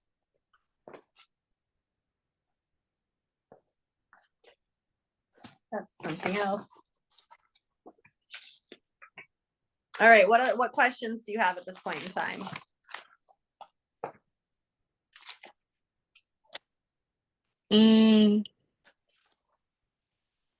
So since with all these planning, how would I know like how well the budget for my death and all that stuff? Then I would need to list out all the things, but then like the service of how do you call yourself a death Death something? doula? Yeah, death doula. So what would be the price range for your service if let's say you are in are you if you're doing it in America or if you're doing it overseas? I don't know what it would be overseas. That's a good question. If it were me personally, Yeah. I would just want my costs covered to get there, and then I would charge probably the same cost as I would here. I just need my needs met there. But then there would have like a cost of living and where like food, all that, like are you Yeah, gonna if be somebody at wanted the me to go house? to a different country to do it, I would have that all that I would want included in my pay. Like Yeah, that that would makes be, sense. yeah. Yeah, but then would you be staying at their house? At All my of that, house? well, and all of that gets determined. Like the cost, like Ah, one of the clients here was paying me $10,000 a month to stay there and help them. And so it was okay. 2,500 a week to oversee stuff. There's Ah, so it depends on how much people want, what the cost is, and what the and what it, like for you 10 years from now, 20 years from now, 50 years from now, it's going to be very different than probably what it is today. And so that's why that's true. we just kind of start a fund, but know that we're not cheap. Like Mm-hmm. it's a couple $1,000s a month, or not a month, I'm sorry, a week, A just week. depending on, yeah, because it's a lot of planning. There's a huge perspective to see. And so it's not cheap. Mm-hmm. What are they called? Nursing homes are about $30,000 to $40,000 a month. We're about $10,000 to $15,000 a month is what I charge. It's up. Okay. So and that there's a range. Everything just depends on what people want Mm, and how much they okay. want. And because it's a relationship. That makes sense. But let's say they hire you when they're like 6 months left, right? But Mm-hmm. then somehow miracle happen and they live longer than that. Then what do you do? What do we do? I charge a retainer, and then Uh-huh. kind of just go from there. It's a relationship that we're building together, and so depending on how much of my time and energy and what I'm responsible for, then we and what the budget is. A lot of times I'll sit down with people and do this and say, what's your budget? Mm-hmm. I'll have to work Okay. within that budget. I'm really good, and especially since I have enough perspective, I can see where all the needs are and figure out the most economical way and efficient way to get the needs done for the Mm-hmm. least amount. Like for me, since I'm able to do a lot of stuff, I love doing it and I'm happy to do it. If I'm getting, Mm-hmm. especially if I'm getting paid to do it and supporting, then there's less need for outside care. And if I have True. permission to do the meds and I have permission to do all of that stuff and I'm living there and I get to live and I get to enjoy my life too, because we're working together. Like say you hire me and I'm living with your husband and you as a living caretaker, even though that's not what you want. If I'm living in there, then I'm doing the cooking, I'm doing the cleaning. I'm not necessarily sitting with you all the time. I'm doing your role so that your husband can Mm. spend time with you. Oh, So okay. that's how I operate. I don't know how everyone else operates. Like there was a couple that I worked for, he was having heart surgery. So he didn't necessarily need me to help him as much as he needed me to go milk the goats and keep up with making cheese and making yogurt and do his role so that he could heal. Oh, And so okay. while I'm a death doula and I promote death, it doesn't always necessarily mean that what I'm doing is around that. I can support in multiple ways because I'm a farm girl and have multiple skill sets. And so sometimes the best support I can offer the dying person or the sick person is to do their role for them so that Got they can it. be present with. Other people, like Mm. I've spent the night at their house on Christmas Eve and stayed there all Christmas Day, and I stay Christmas night so that they can go enjoy Christmas dinner Oh, with family or something else. And makes sense. so Okay. I embody, and so everything is very personal depending on what the family's needs are. And I operate that way and I'm diverse. Not everyone is, because not everyone has the ability to do the stuff I do. Like when Right. that person was sick, I stayed 3 months. I also shoveled out a year's worth of goat shit out of the barn because it hadn't been shoveled in a year because both people couldn't necessarily do it. I put new gutters on their house and I pulled up rotten deck boards and put new deck boards down because that's what was that's how I could properly support him. And my role and my goal is to Wow. support people how they need, not so I don't know. That's why I do these consultations, because I'm like, what do you actually need? And either I'm capable of doing that and we come up with a price and negotiate, and sometimes or I might have options for them. That's the gift of my ability, is I have enough. I've been in over 150 homes, and I see patterns, and I understand, and I'm able to see things and have networked with people. So there's a lot of ways I'm able to help meet their budget and their needs. And with me, and maybe it's not. And that's why I charge for my time and helping, because not everyone can afford me and not everyone wants to, and that's okay. But at least Makes sense. but they have options, because some people have the money and some people don't. And so I wanted to support everyone in the way that they need. And not everyone wants me there at death, like, again, or whatever. Like, there's some people, a lot of times I can empower the family to do it. And then I can do the stuff that they would be doing so that they can do the emotional stuff. And some people don't want to do the emotional stuff. And so I hold the emotional space while they do the busy work. No. And so it really, and that's why, again, these conversations are so important, so that everyone knows their role. That's important. That's so very I'm important. overseeing the bigger picture, and there just needs to be one person that's paying attention to the bigger picture. Charting the BM bowel movements, charting food intake, charting extra, like, there needs to be documentation of everything. And so True. that, like, just overseeing that that's getting done, and then looking at it and making sure, because when I'm not the one overseeing it, I don't want to be, then I just show up for my role, and I'm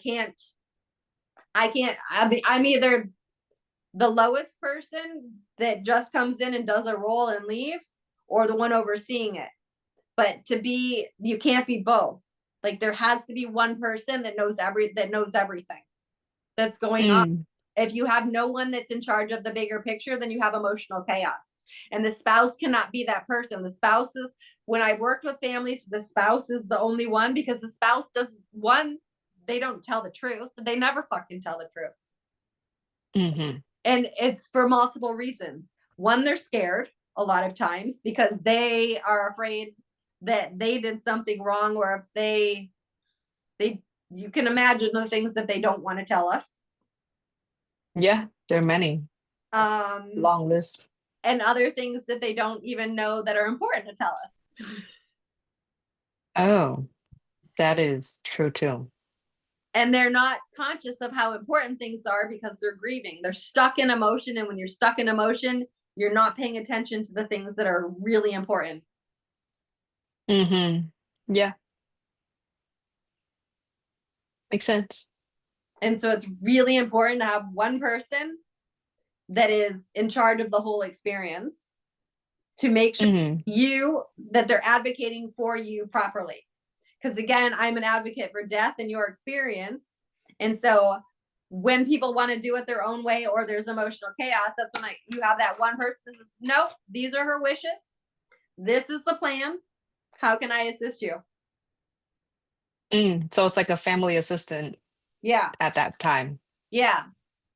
That's advocating for you and your family. And as hard as it is to think about that, and as much as people don't want to pay for it, if you don't pay for it up front, they're going to pay for it for years to come, and regret,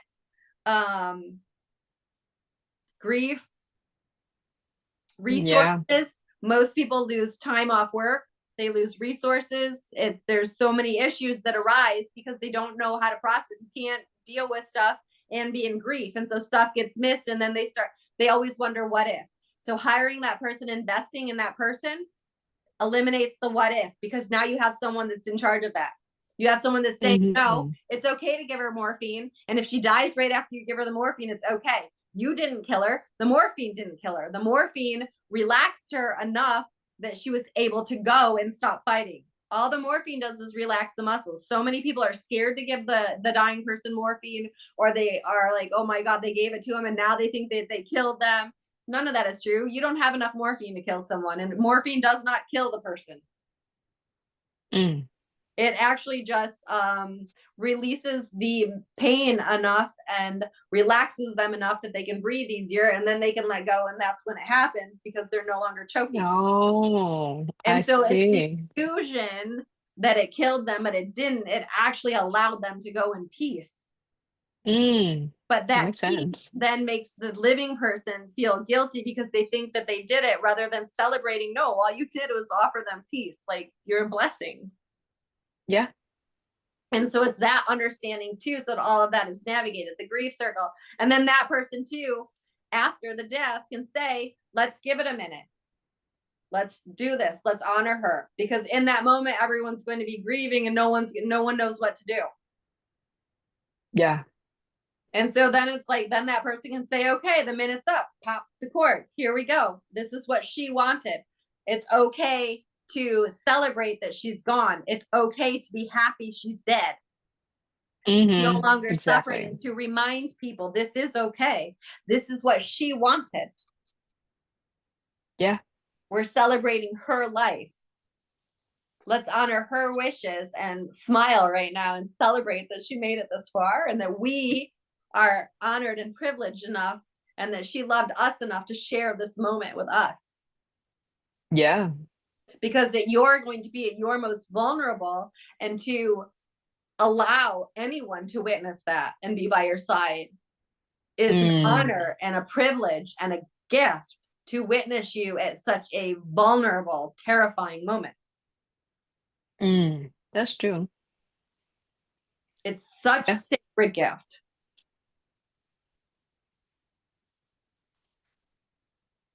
Yeah. Um,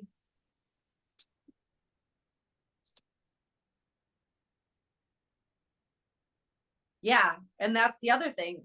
When you're being bathed and cleaned, who's allowed in?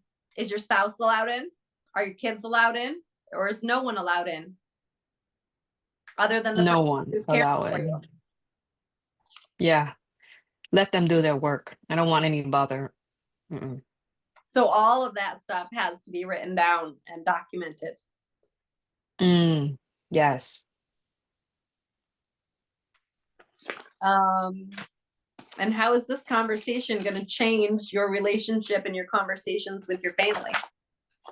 Ooh. Well, um, good question. Um, I will now focus more on like leaving a positive legacy and having positive relationship with my family member instead of them like on the last minute they're like, man, that time that was not cool. I don't want any of that anymore. And then yeah, I'm more clear. Like yesterday, I was talking to ChatGPT and like, okay, well, this is what I want in my life. I want all this stuff. Da da da da. This is my path. My background. I want this to achieve. Like, I want to die when I'm 168 years old. So plan my life from now until then. And then I adjust it, and then adjust more. And now I know like, oh, the next year, what I'm going to do. 3 year, 5 year plan, 10 year plan, 20, those kind of stuff. Like it's more in a sequence now. It's not just what am I gonna do in life? I don't question that anymore. That is more clear. And I wake up excited, like I go to bed excited, wake up excited, like So yeah, let's talk about your plan to live to be 168 years old. What are you yeah. doing for body maintenance? From now until then. Yeah, like what are you doing to nourish and maintain your health? Yeah, that's exactly what I popped up in my mind too. I'm gonna eat healthy, try to lose weight, you know, gain muscle mass, take care of my internal organ. Because when I'm in like vegetable state, th- that's what is gonna work. And I want it to work well. And so we've got body maintenance, spiritual maintenance. Hmm. and mental maintenance. Exactly. And so there's got to be a plan for each of those between now and then. Yeah. And when I say plan, daily ritual that supports current and future, this daily ritual to support optimal health. Exactly. And so you've got your body, mind, and soul. So do you have daily rituals currently? Well, I have morning routine. At night, I don't. All right. What's your morning routine? I wake up at 4:15 to meditate 30 minutes. 4:45, I exercise until 5:15. 5:15, I shower until 5:30. So 5:30, 30 minutes of meditation. yeah, And then you said 30 minutes of exercise. yes. And then what? And Shower. then 15 shower, yes. My gosh, you actually time your shower. Because I can last forever. Wow. It's so funny that you say that. I can be in and out of the shower in 5 minutes, and I'm like, oh shoot, I actually need to probably stay in more. I love that you can just stand in there. I Okay. used to shower for like 3 minutes, but then I realized I'm not loving my body enough. So, I love it. yeah. Cool. So your AM routine. So now your death planning routine or your death. So the AM routine, meditation, exercise, shower, and are you comfortable with everything you're doing there? And you feel like you're at Yeah. your best health. Fantastic. Yep. And so then just a death maintenance routine. Mm. And when I say that, that means like that's what I'm saying, the annual or like just check in, is everything up to date or whatnot, just kind of a so create blueprint and then create check-ins. Is that a good way to say it? Check-in Mm-hmm. or updates. Yeah. So maybe set a reminder for that then. Yeah. And then legacy maintenance. If you're going to create a legacy, you'll have to figure out what that is and what the maintenance plan for that is. Mm-hmm. So cool. Maintenance plan for me to do it or for the people to do it after I'm gone? For you to set it up and create it. Like the letters to your son. Okay. I'll put Okay. like letters. And you could even have you done where Jason has us write a letter to ourselves each year and in 5 like what to expect in 5 years and then we open the letter. Yeah, I'm supposed to write that, but I haven't done that yet. So this could go with those. The letters to your Okay. son, maybe a letter to yourself, maybe a letter to your husband. I don't know. Letters, legacy, videos, the videos that you're gonna make of what you want, Yeah. of desires. It seems like I'm gonna make a PowerPoint with Yeah. me presenting. Messages Yeah. to others. Mm-hmm. Others, gifts or memories. Yeah. Memories to leave. So yeah, legacy maintenance. I put letters to son, videos of desires, messages to others, and gifts or memories to leave, just so it prompts that. Because all of this stuff too, like they're seeds and they're new. So when you actually sit down with all these notes, because I'll type them up for you and email them. And once you start talking to your husband and your son, like it'll get a lot, it'll be expanded on and I'm excited to see how it evolves with your family. Yeah. I'm excited to see that too. All right, I'm gonna read over everything that I've got for notes so far and just see what you think of that, and if you feel complete or if you want to keep going. Okay. Okay. So write your eulogy. That's number one. And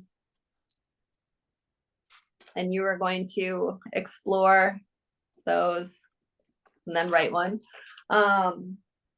Death planning, whether you're going to do the while we work, coffin and cremation and green burial options, but now we've got the C setting to explore.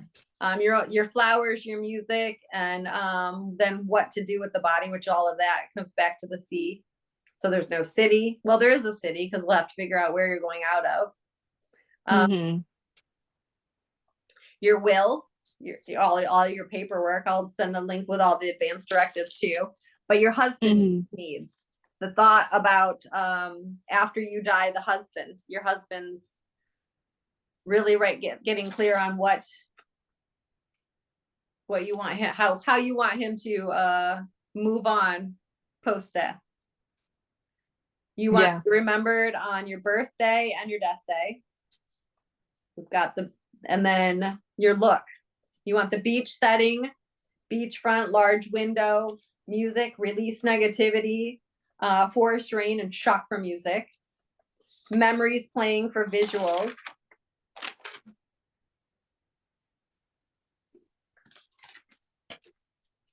Daily ritual of report or support of report. Oh, I'm in the last one. I'm sorry. Quiet hours, tentative schedule, people visiting hours and the rules, 1 or 2 visitors at a time, who is wanted, intentional visitors only, no conversations, limit crying, love and positive caring energy only in the room, have people share their wins and updates on their experience. Smells, you want clean air, clean scents, no pollen, no animals, no dust, daily cleaning up the space. You want it orderly with a death advocate that is bilingual or a translator. No food in the room except what you're being fed. You want the bed to be a hospital bed with this with the mattress that circulates the air, and a support pillow for your head, your cervical, your neck, and your knees, and pink bedding. Pretty pink, not the weird pink. You want to be wearing, and then you're going to write down what your day wear, your night wear, and your outside wear. You would like touch therapy. You want your nails and hair done. You want facial mask and skincare daily. Shower movement and massage daily. A protocol for stopping feeding. If unconscious completely, you want music 24/7, instrumental, classical, something peaceful. Your desire is for 3 8-hour shifts, no live-in. And you're going to list the desired values of the caregivers. You're open and invite in hospice support, grief circles, and healing circles for your family. During your final hours, you're going to write a guest list, but encourage you during the final hours and the last breath to be positive and supportive in that. After your last breath, you want 1 full minute of silence honoring you, and then champagne pop to celebrate your life, and a sea burial, and we will prepare your body however that is. I need you to write a list of important contacts and groups, so of a contact circle. Think about your legacy, final thoughts, messages, words, and videos for others. You're going to plan to live to be 168 years old. And so in order to do that, body maintenance routine, spiritual maintenance routine, and a mental maintenance routine, as well as a daily ritual to support your optimal health, which it sounds like you're doing, and that might need to be shifted as you age. Death maintenance, create a blue point, and then create check-ins for updates. And then legacy maintenance, letters to son, videos of desires, messages to others, and gifts and memories. How does all of that sound? Yes, you got it all correct. Cool. What other questions do you have, or is there anything else that I can offer you, or do you feel complete with this experience? Well, yeah, when I'm done with all the to-do lists, that'll be complete, I guess, for now. And then need to redefine it as year go. Cool. Then I will type up all of this and email it to you in the next 48 hours.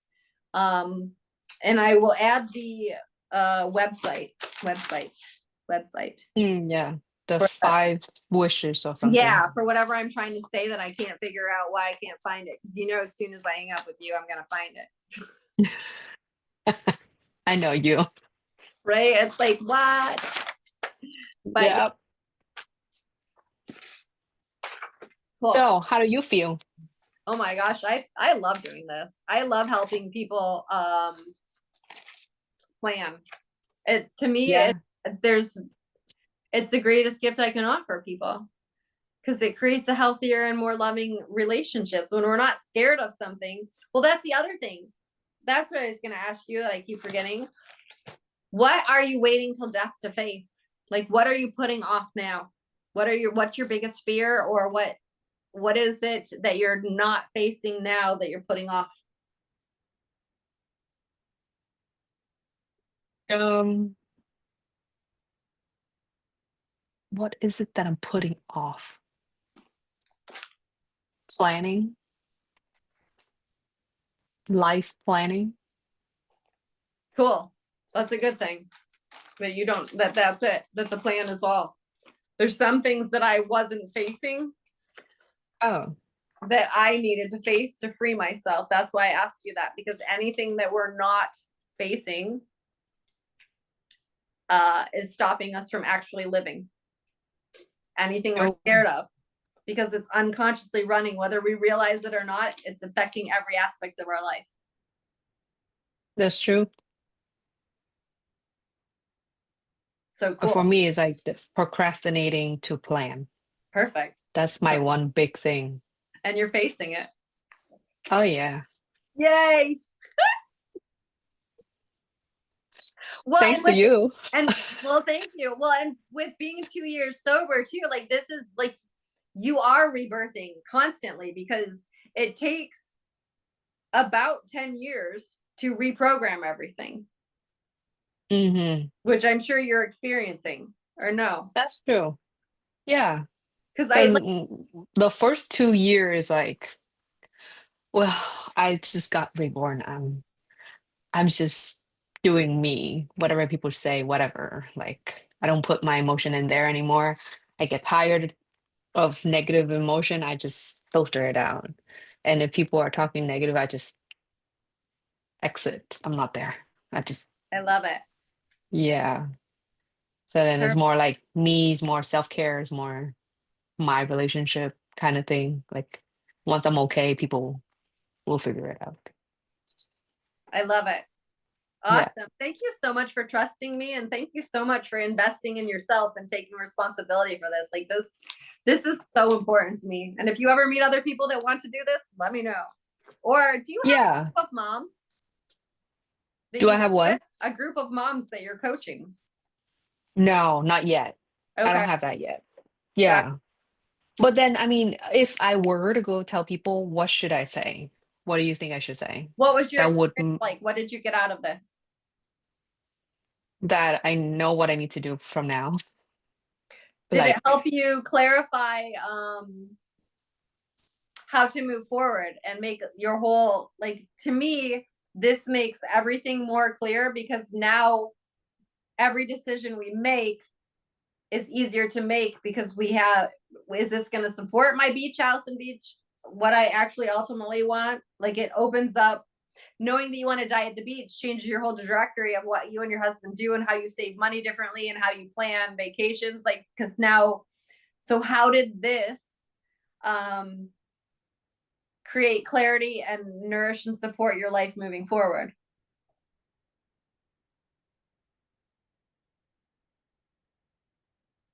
yeah, true. That's what I It would would tell change them. everything. Yeah, it would. Like it changed. I'm already thinking of saving. I'm already thinking of budgeting. I'm already thinking of how to spend on the want or spend on the need. Like there's a lot of behavior that's going to be changing. So especially people in recovery, this is the best thing they can do for themselves, because what we're doing is coming from a place where we didn't take responsibility for ourselves to now taking the ultimate responsibility. So what I would share with Mm, people is, if you really want to take ultimate responsibility for yourself, plan your death, because when we plan our death and we actually look at the end and then work backwards, it brings clarity to the unclarity. It makes everything clear, because now we have a clear direction and goal. And even if that's not how it turns out, it gives us a path, because otherwise we have no path.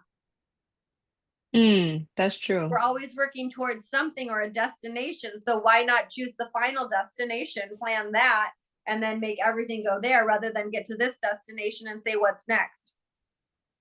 Mm, It's okay. the most ultimate way to have the clearest perspective, because not only are we planning that, you just got clear on how, like, so many other things about yourself. Like, that's the beauty of it, is we get clear on what's important, because if it's important to us then, it's important to us now. So how do we integrate it now?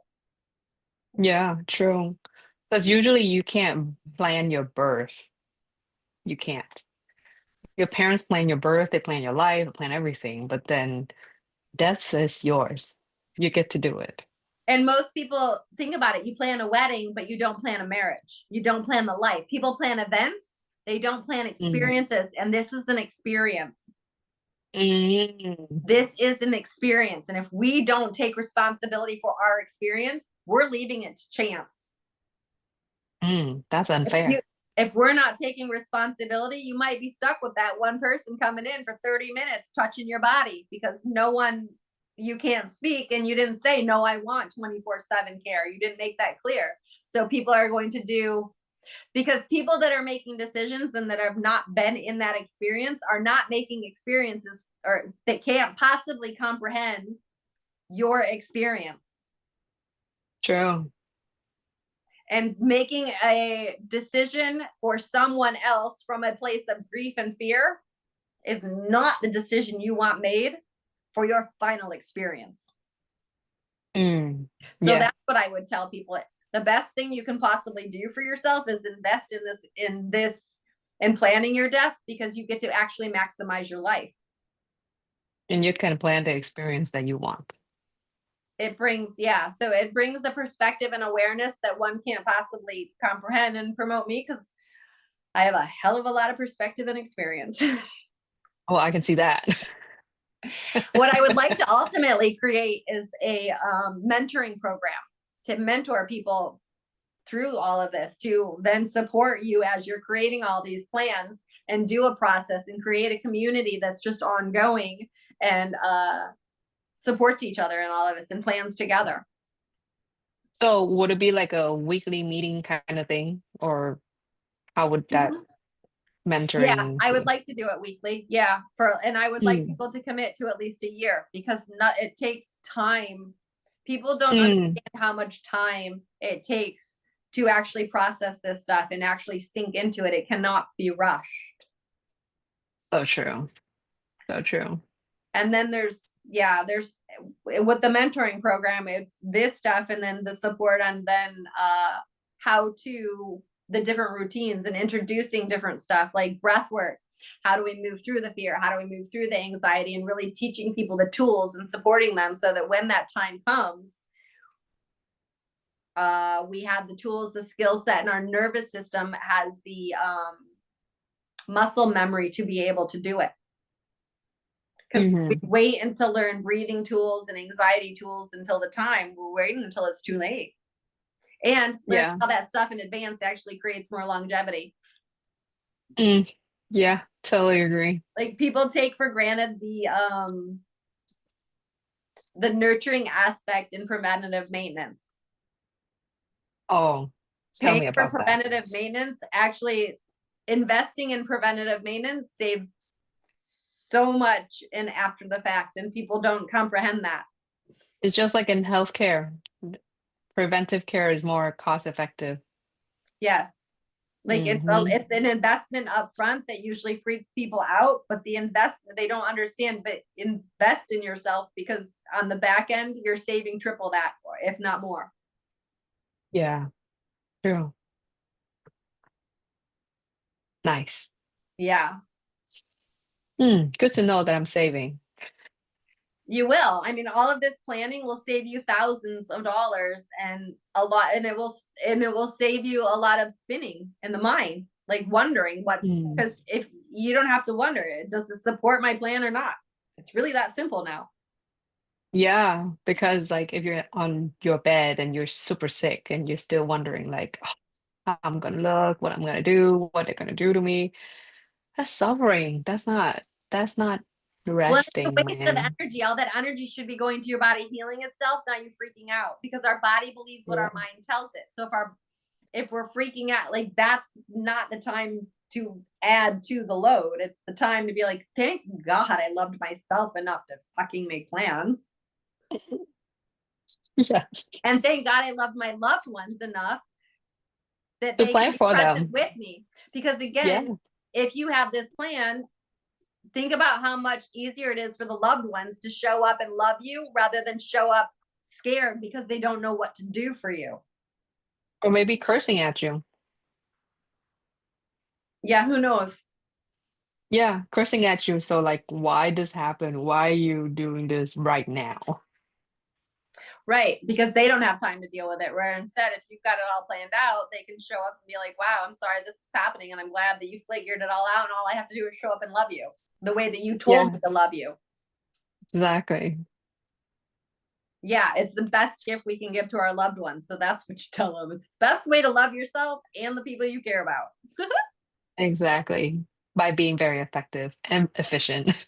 Yeah, and caring. And it's Yes. modeling. And honestly, for you, tell the people, it's modeling for your kids how to be responsible, because the kids Yeah. need role models. And if our kids see us taking responsibility, it gives them permission. Just like when they see us being vulnerable, it teaches them how to be vulnerable. They learn from watching us. And so if we introduce this and teach this to our kids, we're already breaking the cycle of we're breaking the cycle. We're creating an entirely new experience that is both nurturing, loving, communal, and supportive for our entire family. Mm. So what is the youngest age that we can do this? You can do it whenever you want. If your son wanted to do it, he could do it. Okay. Like because if he planned that and started thinking about that now, like think about how that would shift his life. Like, even though he's Yeah. not really going to do a lot, it would plant a seed that it's okay. And who knows where that would take his mind. Like, it'll be interesting when you have this conversation with him. Like, I would encourage you when I send you all this to print it and have a conversation with your family and just see how he Hmm. responds, because making him comfortable with that conversation, because again, you're giving him an experience that you didn't have. You're helping him feel comfortable with something and making it so that That is very scary. yeah, Yeah.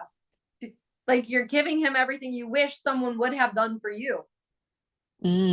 Exactly. And then ask him questions. Hmm. How does this make Yeah. you feel? Like, again, it's an amazing opportunity to see where his mind is, and ask him questions and to learn where he's at. So I've noticed with a lot of families, a lot of people don't ask children, they tell them. Oh, true. Because that's too late. So kids don't learn to think for themselves or process or have their own ideas. They look at mom and dad. And so it's an opportunity to look at it, to say, what would you want? This is what I want. What do you think? What do you want? And actually Ah. include them in it the way we weren't. Because if we want our children to grow up and not be codependent and not, then we need to start treating them like adults as children and giving them that grace and empowering them, and not always telling them, but inviting them, asking them, listening to them. And there's no better time than now, because right now you have 7 more years to mold him. Like, Yeah. it's safe for him to tell you right now, where you still have and you want that conversation and that communication with him now, so that when he leaves, you already have that dialogue going and you're creating and a relationship that you didn't have. That's true. I don't think any parents talk to kid that young about that. Well, and if you can talk about death, you can talk about sex, you can talk about drinking, you can talk about drugs, and you can talk about everything else. Really, you can do drugs Exactly. if you want to, but it's only going to make us, it's going to make your death more miserable. It's going to make, you know what I mean? And understanding the consequences. Mm. So when we talk about death, it opens the door for consequences. Ah, okay. You can drink if Oh, you want to, but the consequences are you can do drugs if you want to, but the consequences are mm, this could affect you in long term because kids aren't taught consequences. We're not taught long term effects. And so when we talk about death and we talk about ending and we talk about, oh, well, this person, they're like that because they made these choices. So the sooner you can talk about it, the sooner he understands you can make any choice you want to. However, every choice leads to a consequence, and every consequence is something that you have to live with. Can you live with the consequences? Does this support your final goal? Is this something you can live with? mm. That's a good teaching moment. Makes sense.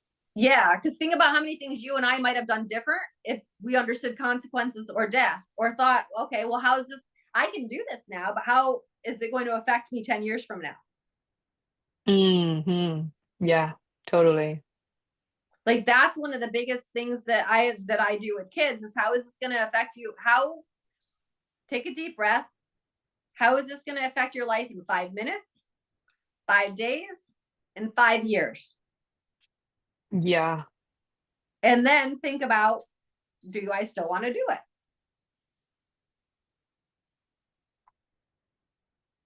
I wish somebody would have taught me that a long time ago. Yeah, maybe in elementary, that'd be nice. But Right. So before my puberty.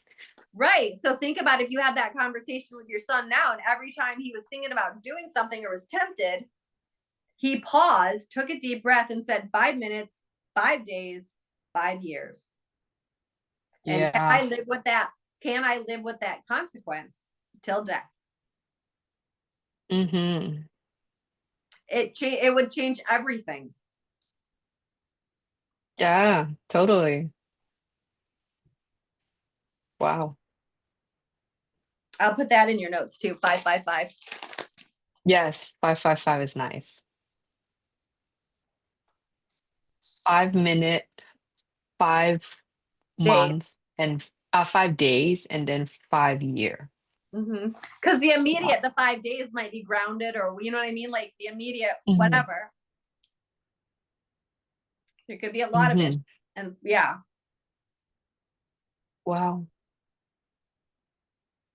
Never thought of it like that. But yes, this Because is good some, stuff, yeah, Willow. You're thank doing you. great things. Thank you. You're like saving I'm lives. kind of obsessed. You're saving lives. Thank you. I know when I'm teaching my death and dying thing, I'm like, I'm probably the only person that's super excited to say that tonight we talked about bowel movements and death, and everybody was excited and said what a great class it was. Who can make shitting and dying fun? Yes, that would be you. Yes. Totally. Well, and as addicts, recovering addicts, we have the advantage because we know what it's like to feel powerless and hopeless.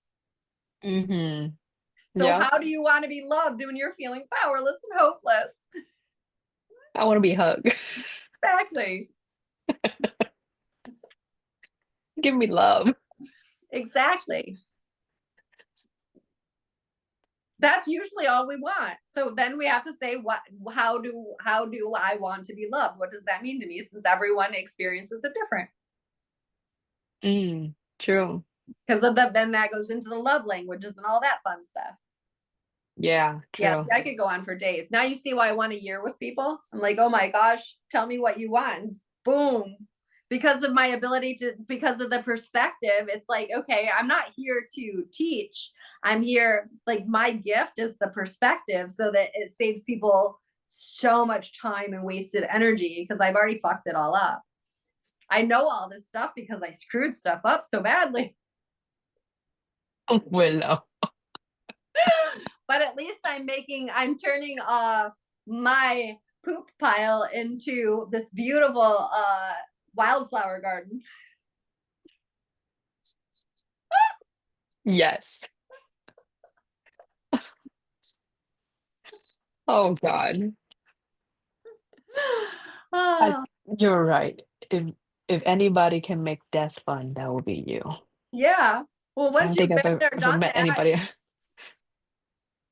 Hey, if you like can go and give speeches at like senior living or at hospital, people they're gonna love you, man, because you help them go through what they witness every day. Like for them is trauma, for them is hell, for them is like very negative thing. But for you, it's like, okay, well, I'm gonna give you a different perspective. Look it at does it this fun. way. Yeah. Well, and it eases people's A lot pain. of people quit healthcare because of that. Hmm. And that's such a waste. I think it's such a waste. Hmm. Beautiful. Thank you so much for this. Yes, thank you so much, Willow. I Yeah, really had a great time with you. thank you. And I will type up a report for you and send it soon. Yeah. And then do you Yeah. want a copy of the video? Yes, please. Okay, then I'll send you the video and type up the report soon. Yes, And ma'am. Thank you I'll, so much. yeah, see you soon. All right. Take care. Bye. Bye.